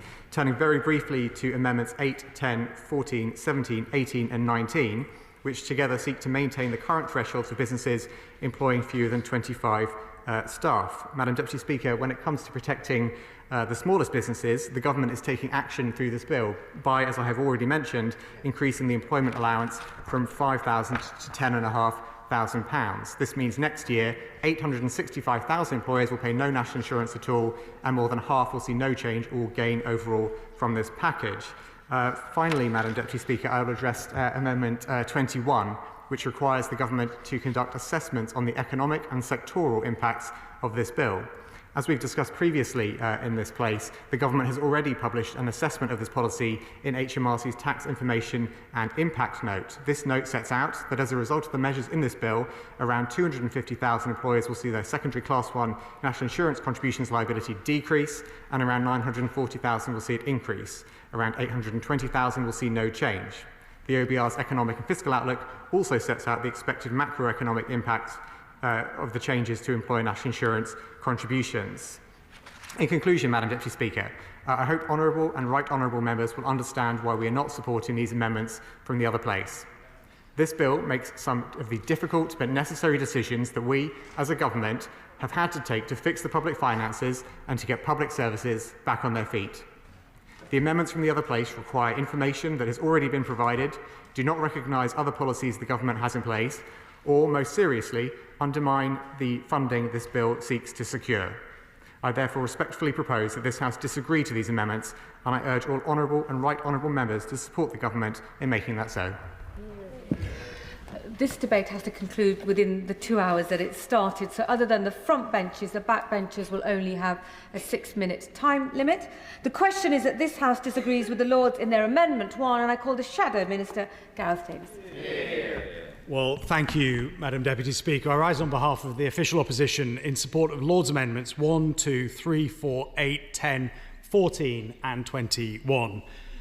But before I dive into the detail, I want to get a little nostalgic, because 1 year and 6 days ago, I opened the second reading of the 2024 Conservative National Insurance Contributions Bill, which cut national insurance for some 29 million working people across the country.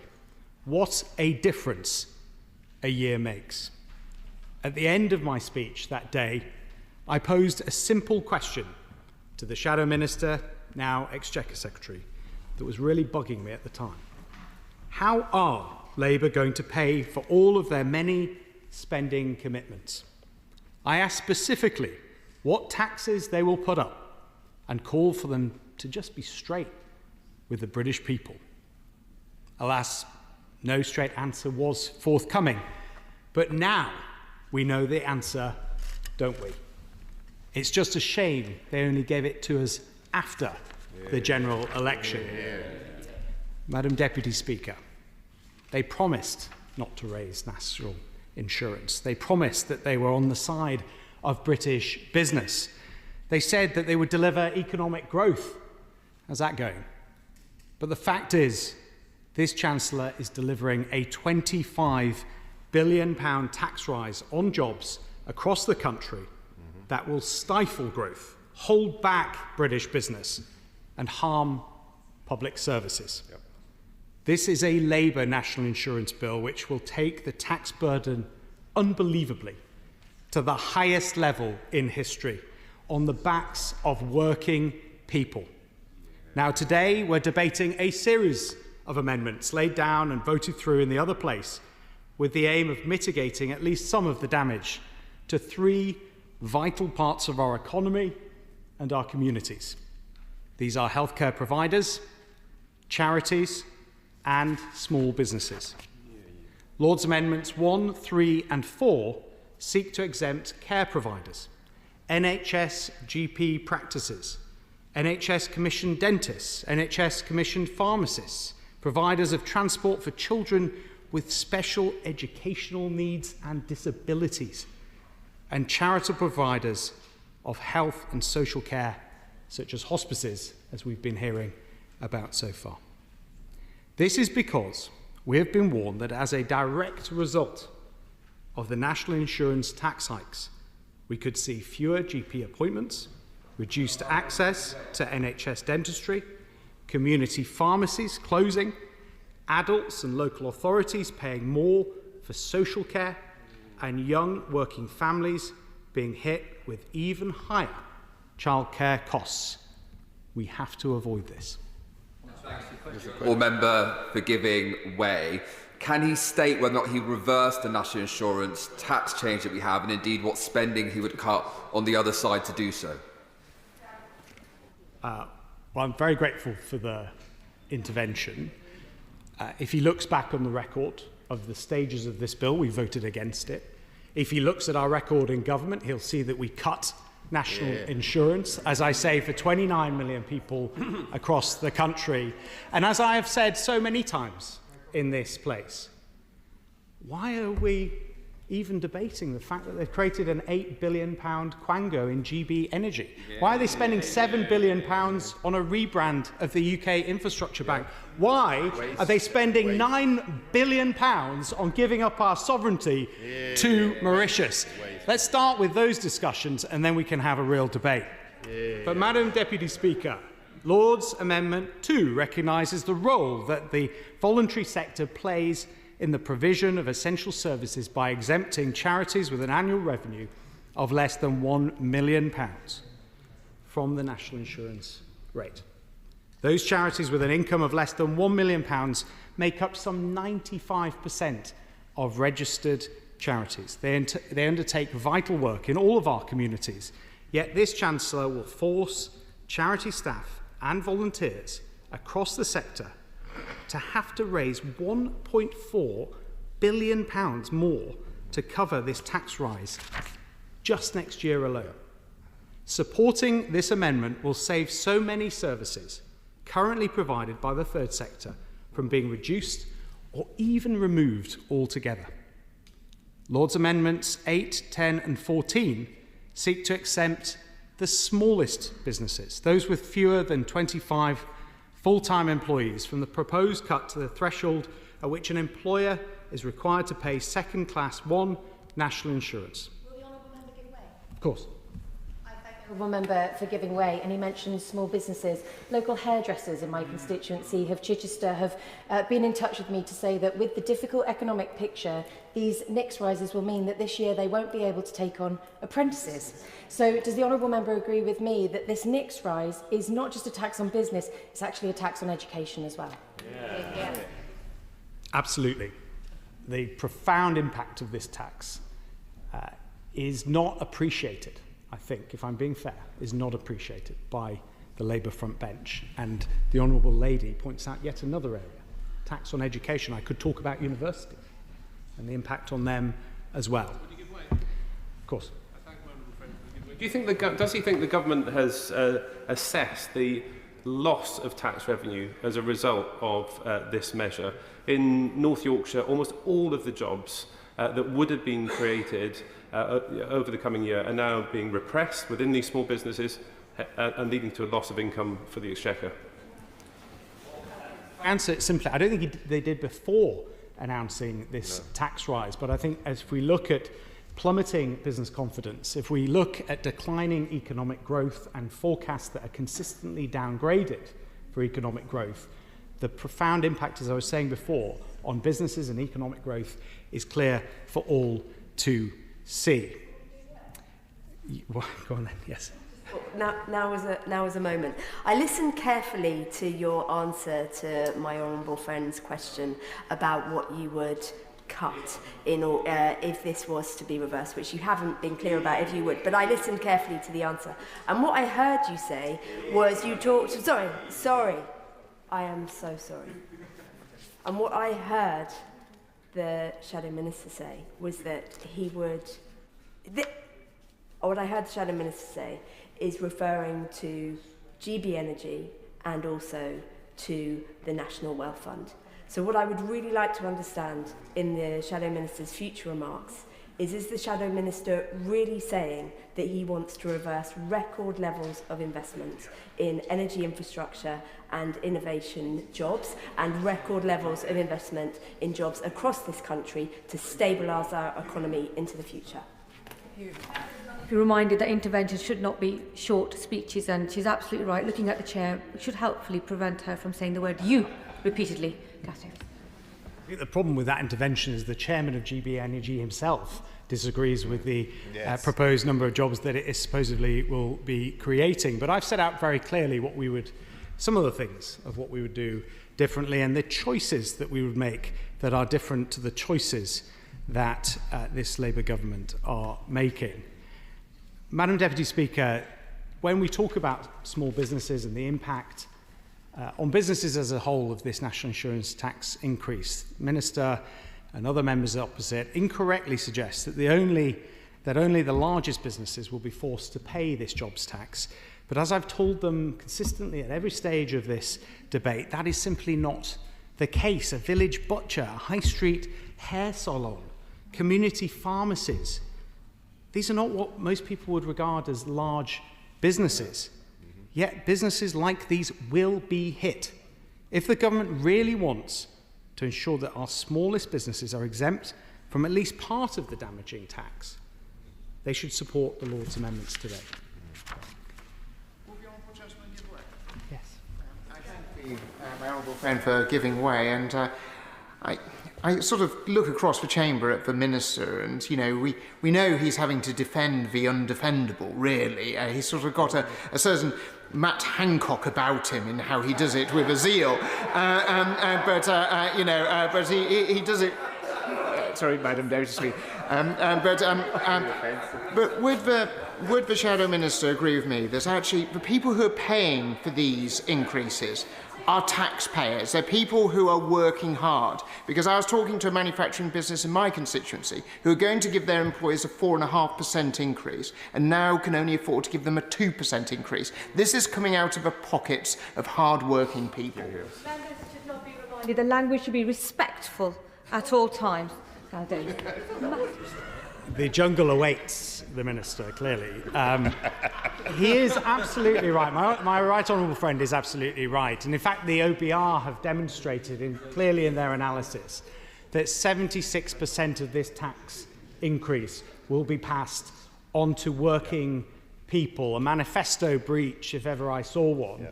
But not only that, the IFS have made clear that it isn't just working people that this will have an impact on. It's the lowest paid.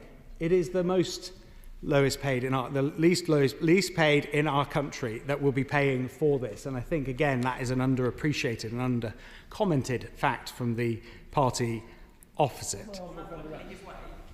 It's worse than that, isn't it? Because the money that's being paid to bail out Demelza House Children's Hospice, Shooting Star Children's Hospice, is being generously donated by people who've already paid tax. So those working people are effectively being taxed twice on the money that they are generously giving to support some of the most needy children in this country in terms of health. Is that not absolutely appalling? I'll just leave it with yes, it is. He's exactly right. They are giving with one hand, they're giving a small amount with one hand and taking a larger amount with the other. But the bottom line is it's all taxpayer money. Yes. It is a double tax on those people who are now facing the brunt of this. I'll just make some progress if you allow me, and then I'll give way in a bit.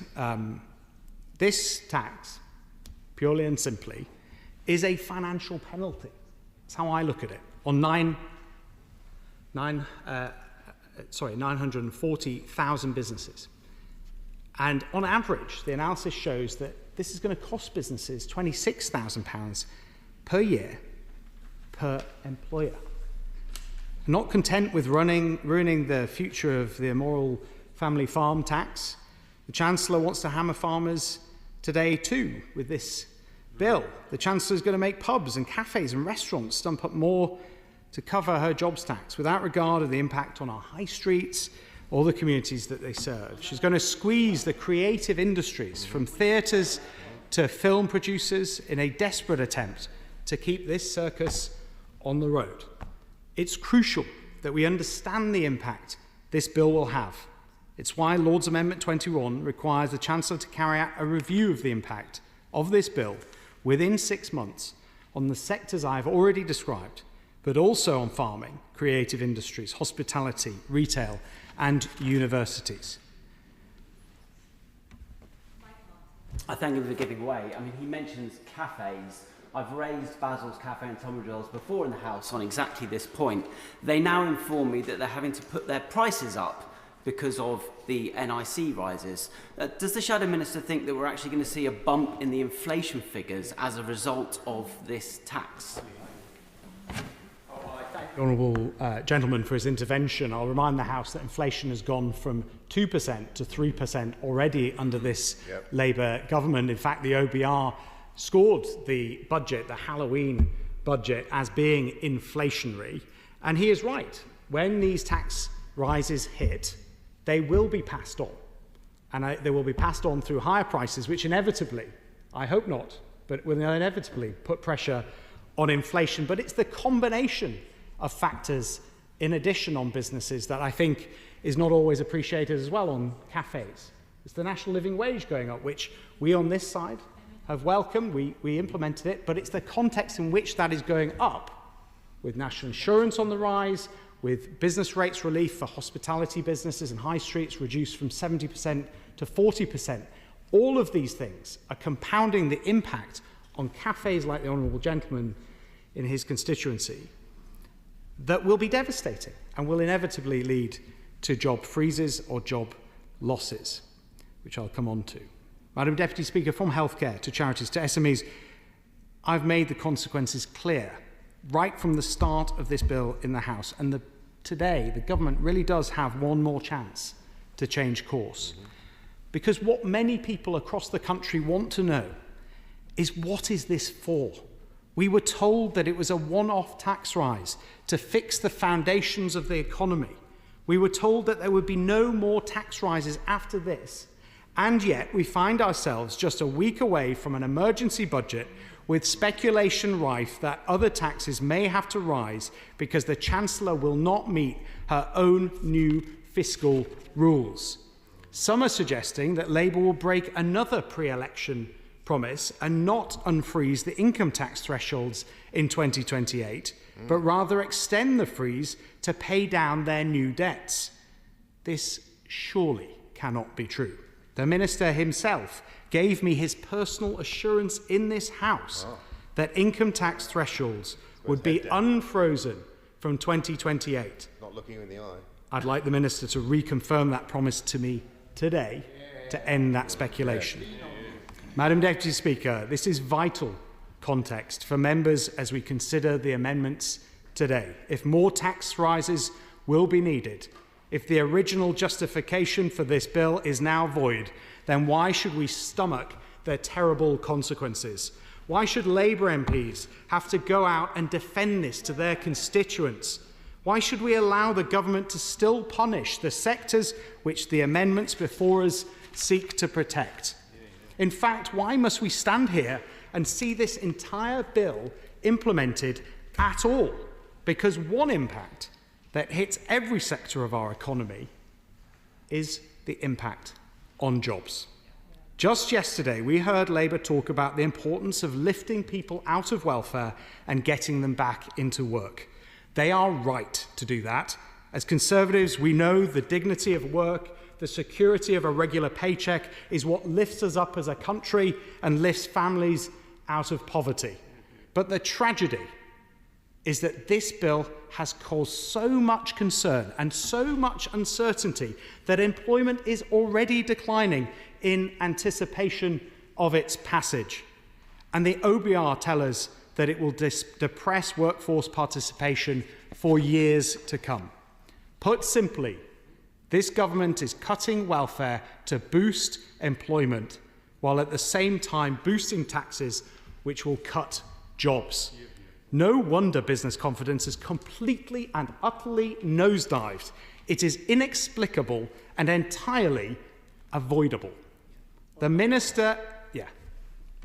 He says it's inexplicable, and I agree on the face of it, it is. But isn't one possible explanation for the fiscal misadventure on this scale is because of a government whose benches are filled with people who have scarcely any understanding of the real economy, much less what it means to try and start, run and sustain a business? This is right, Madam Deputy Speaker, and it's an important point, because the decisions that are made by this government are having such a profound impact on people in the real economy. And what I would simply say to the British public is that if you are unhappy with the decisions that are being made, you have to change the people who are making them. But the profound impact, as I say, I'm getting, unbelievably, I'm getting heckled on this point. She should get out and talk to the average business person in her constituency. I think she might quieten down quite significantly. The Minister implied that they had no choice. He may still seek to ask me what we would do differently, and others are trying on the opposite benches, implying that there's no other alternative. But he should look at the £70 billion of wasteful spending commitments that I've already listed, the quangos like GB Energy, the payoffs to the unions without any reform or productivity gains, or as I said before, the billions of pounds that are being surrendered as part of the surrender deal to Mauritius. With growth on the decline, inflation, debt and unemployment on the rise, a Chancellor on the brink and confidence crumbling, we may not be able to kill this bill, but we have our chance now to dent the damage. I urge ministers and members across the House to do the right thing and support these amendments today. Due to the length of front bench contributions, backbenches are now limited to 5 minutes. Dr. Jeevan-Sundar. Thank you, Madam Speaker, for allowing me to rise and speak today to Amendments 1 to 19. And today I want to speak about what makes a good tax system and particularly optimal tax theory, a topic that is as thrilling to me as it is to no doubt this entire chamber and this entire House. Now, a good tax system, Madam Deputy Speaker, is defined by neutrality, simplicity and stability, as is set out in the Merleys Review. A tax system designed along these three principles will raise the maximum revenue with the minimum economic impact. Now, each of these amendments in isolation today may seem reasonable, but together they introduce individual exemptions that make our tax system less neutral, less simple, and less stable. Madam Deputy Speaker, these amendments would make our tax system worse. Now, we today are discussing raising national insurance contributions from the largest employers to fix our broken public services and invest in our prosperity. £23 billion of investment, 3/4 from the richest 2% of businesses, also whilst reducing contributions from the 250,000 smallest businesses. Yes, I'll give way. For giving way. He talks about simplicity. If that is the case, why is he splitting the NICs? He could have introduced an increase on employees at the same time as making the increase on employers, except they've decided not to do that. That would have been a very simple measure to raise the taxes, which doesn't create this complication. How does that tally with his theory?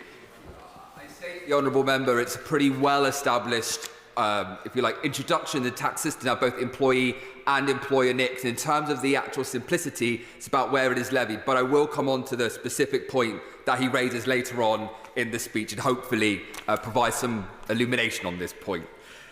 The revenue we're raising here is used to invest in our nation's prosperity, insulating our homes, rebuilding our crumbling schools, hiring more nurses to care for our loved ones. It's getting costs down, it's creating good jobs, and it's rebuilding this country, frankly, from over a decade of despondency and despair. But the amendments today before us, they represent bad policy that puts this at risk. Now, as I may have mentioned this House once or twice before, Madam Deputy Speaker, I did used to be an economist. And I could say to you now that a good tax is one that raises revenue and does not introduce perverse incentives. It ensures that resources goes to activity because there are higher levels of productivity. And a good tax system does introduce three principles in a moment, if you may. Firstly, neutrality. It treats similar activities in similar ways. Secondly, simplicity. It's straightforward and easy to implement. And thirdly, stability. It is predictable. I will give way. Very grateful to the honourable member for giving way. I'm wondering if he's talking about productivity and growth, how he squares that with the additional tax on early years, which are allowing parents to be able to work. If parents aren't able to work and these employers can't afford to bring these young people through, how are we going to get the nation working? Nurseries are on their knees and they can't actually take on more children because there are very strict rules about ratios and about the amount of space each child takes. Very well. Well, firstly, to the honourable member, what I would say is more funding going into early years. And on the tax side, I will deal with this now when I come to speak to the specific amendments. Now, each of these amendments, it seeks to carve out an exemption for something. And I'm sure that people across this House identify, indeed support, some of those individual exemptions. But if we were to pass them, they would give specified sectors advantages not enjoyed by others. I will give way. Member, it seems to me that his issue isn't with some of these amendments, it's with all of them taken together. So why doesn't he back some of the amendments? Because that introduces exemptions and perverse incentives and introduces a less clear tax system. It makes the tax system as a whole less efficient. And I'll come to the specific ways in it will. I'll make a little bit of progress and then I will give way. Let's start with non-neutrality. Clauses 7, 12 and 16 create non-neutrality between small charities and non-charities. It thereby incentivises more activity from social enterprises to go as charities instead of businesses. Clauses 8, 10 and 14 an initial NICS bans for small businesses, thereby disincentivising them from growing. Because now if you were, under these amendments, to see your revenue go over $1 million, or employ more than 25 people, you all of a sudden incur a NICS charge. It's a cliff edge. It introduces a perverse incentive, it reduces productivity, it reduces economic growth. I will give way to the honourable member if she still wishes. Thank you very much. I'm very grateful to the honourable member for giving way, and I'm pleased that he's talking about growth. But he talks about perverse incentives. What possible kind of perverse incentive could he have in mind about removing a jobs tax from a children's hospice, which care for children and families going through the most unspeakable heartbreak? Where's the perverse incentive in that? As I think I have set out to the honourable member, the question is not about carving out an exemption for this establishment or that establishment. It's about how do you create a tax system overall that is simple and efficient. It's ensuring that actually you are having businesses and other organisations operating more efficiently. But I would also say this to the honourable member. When they were in government, they did not propose abolishing national insurance for all hospices. Follow your argument to the end of the line. If I may move forward a little bit from the honourable members, I am conscious of the time. This bill also creates more or less simplicity, rather, in the taxes, the amendment. We're not exempting specific sectors and these establishments from this tax. And overall, all of the amendments, 1 to 19, all of them complicate the tax system and create less stability. Raising rates is accepted policy. Introducing special rates for specific sectors or establishments is not. It makes for a less efficient tax system, complicated to govern, expensive to enforce, and more prone to fraud. This is not a predictable way to make tax policy.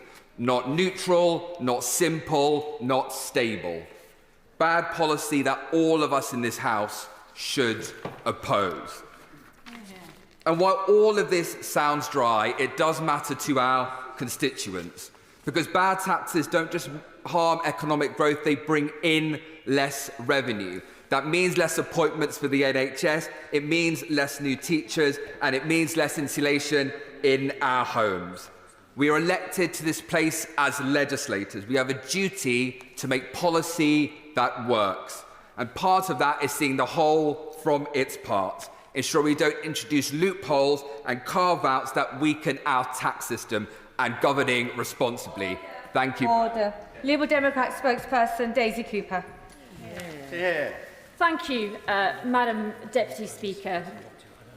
Following on from the previous speaker, let me just say, I think the amendments we have received from the other place are clearly not designed with the aim of having a simpler tax system, but they have been sent to us to consider in as much as they may create a fairer society. And that, Madam Deputy Speaker, I think should be a driving force in our consideration of these amendments today and the work of this House. Such is the strength of feeling from the other place that they have sent 21 amendments to this place, and such is the strength of feeling on our Liberal Democrat benches that we will support every single one. Taken together, they provide exemptions for health and care providers, for small charities with an annual revenue of less than £1 million, for transport providers, for children with special educational needs and disabilities, for small businesses with fewer than 25 employees. Honourable friend give way? I will give way. Thank you so much for giving way. In my own constituency of Torbay, the hospice of Rowcroft is very impacted by these proposals, as is Baycare, that is an excellent provider of social care. Both of these organisations are having to make really challenging and difficult decisions about how many people they can employ and how they can support people in the communities. Do you share fears, does my colleague share fears that I have that this will result on cost shunting onto our core NHS services? I thank my honourable friend for that fantastic intervention, and yes, I absolutely wholeheartedly agree that one of the major problems with this particular measure is it is so self-defeating, and it is effectively robbing Peter to pay Paul. I've said it once before and I'll say it again, this jobs tax is damaging to growth and self-defeating for our health and care services. We Liberal Democrats have opposed this measure, and throughout the debate we have put forward alternative ways for the government to raise the same amount of revenue, fairer ways in which to do it. But we have also asked that if the government is going to pursue this measure, that at the very least they exempt health and care providers. Madam Deputy Speaker, the government will not get hospitals out of a financial hole by taxing GPs and dentists and pharmacies and care providers who stop people from going into hospitals in the first place. The government will not alleviate the pressure on hospitals by taxing hospices who are now going to be forced to withdraw services from people who are trying to die with independence and dignity in a setting of their choosing, rather than in a cramped hospital corridor or a sterile ward. The government will not keep people out of hospitals if they levy a tax on the very health and care charities that provide vital services for vulnerable people. They provide warm spaces, friendship isolation services, financial advice, welfare support, and social care. Madam Deputy Speaker, the Minister said that there would be extra money going into social care, but we know that the money allocated in the budget for social care is dwarfed by this increase in national insurance contributions, and we cannot save the NHS unless we fix social care. I will. Thank you. You talk about social care, and there are so many examples, but in Hertfordshire we have Quantum Care, which is a not-for-profit social business, which has said the cost will go up by 1.7 million on national insurance contributions alone, and that will impact also the council and social services that are being provided, and really not solving the problem of our health and social care. Would the right honourable member agree with me of this? I thank my honourable friend for that intervention, and as a fellow Hertfordshire MP, I've met with Quantum Care a number of times and have heard from them as she has too. And it is incredibly worrying for our social care providers, and they are very clear about the impact that this measure is going to have. They will have to put up their costs, they will have to hand back contracts to local authorities, and they will not be able to provide the level of care that many vulnerable people require. Madam Deputy Speaker, this is also going to have a huge impact on small businesses and high streets. And we know that for many people around the country, as I said before, high streets are the most visual and visceral indicator of whether the economy is working in their area. And if they see their high streets going down the pan, then they will lose confidence in their local economy. Our pubs, our hospitality companies, our retail, beauty salons, soft day centres, they are the glue that hold our communities together, but they are also the engine of local growth. And small businesses are crying out right now, Madam Deputy Speaker, because it is the cumulative impact of all of the measures that we're seeing from this government that make them feel overwhelmed. The national insurance contributions, the business rate bills going up, and the new obligations from the employment bill without the resources to manage them. Madam Deputy Speaker, throughout the passage of this bill, we Liberal Democrats have set out alternative ways for the government to raise funds. They could look, as we know, that they say it will raise 25 billion for the NHS, but the OBR says that accounting for behaviour change and reimbursing public sector, that will be just £10 billion. And Madam Deputy Speaker, we believe that that money could be raised from different sources, from looking at the digital services tax to the gaming tax to reforming capital gains tax in a way that is fairer and raises more money than the way in which the government has addressed it. So to conclude, this measure and these measures will destroy growth, they could decimate parts of our high streets, and they'll see vulnerable people lose out on vital services. It is why we Liberal Democrats have opposed this increase in the jobs tax, and it is why we ask at the very least for an exemption for our valuable health and care providers. Yeah. Thank you, Madam Deputy Speaker. I wanted to focus specifically on Lord's Amendment 21, which is about a review of this policy. But I will come on to the practical reasons why I oppose that amendment shortly. And I wanted to focus on the cause of the problem and the cause of the debate that we're having today. The previous government presided over economic chaos, scaring businesses away from long-term investment. The previous government failed to invest in the skills needed for the vital sectors that we've been hearing about today. And the previous government left the NHS on its knees in desperate need for long-term investment. It is hard to make the serious and difficult steps we need to get this country back on its feet. But I do believe that the measures that we're debating today are necessary. So what a contrast we have now. A government laser-focused on economic stability, a government determined to invest in skills for the future, and a government already reducing the NHS waiting list thanks to £23 billion of investment. That is the outcome of this policy. This policy is part of a package of measures to stabilise our economy and invest in the public services that I have to admit, I have been struck by the passion and commitment of members across this House talking about really important public services. I regularly speak to those myself, and I firmly believe that the investment that this government will be able to make in public services, in childcare, in early years, in those breakfast clubs, in the NHS, back into local government where it needs to be, will make in the round a more sustainable public service, which is what we so desperately need. Now, to the practical reasons for why I am opposed to this amendment. The OBR has already considered the implications of this policy. There is publicly available jobs data, I won't give away, publicly available jobs data already available, which will enable everybody to analyse the impact of this policy, and there's already been a detailed assessment in the HMRC policies. I firmly believe that this amendment won't deliver on the objectives that our country needs. Thank you very much. Dame Caroline Dinant. Thank you very much, Madam Deputy Speaker. I rise to speak in support of these amendments and would direct the House to my register of members.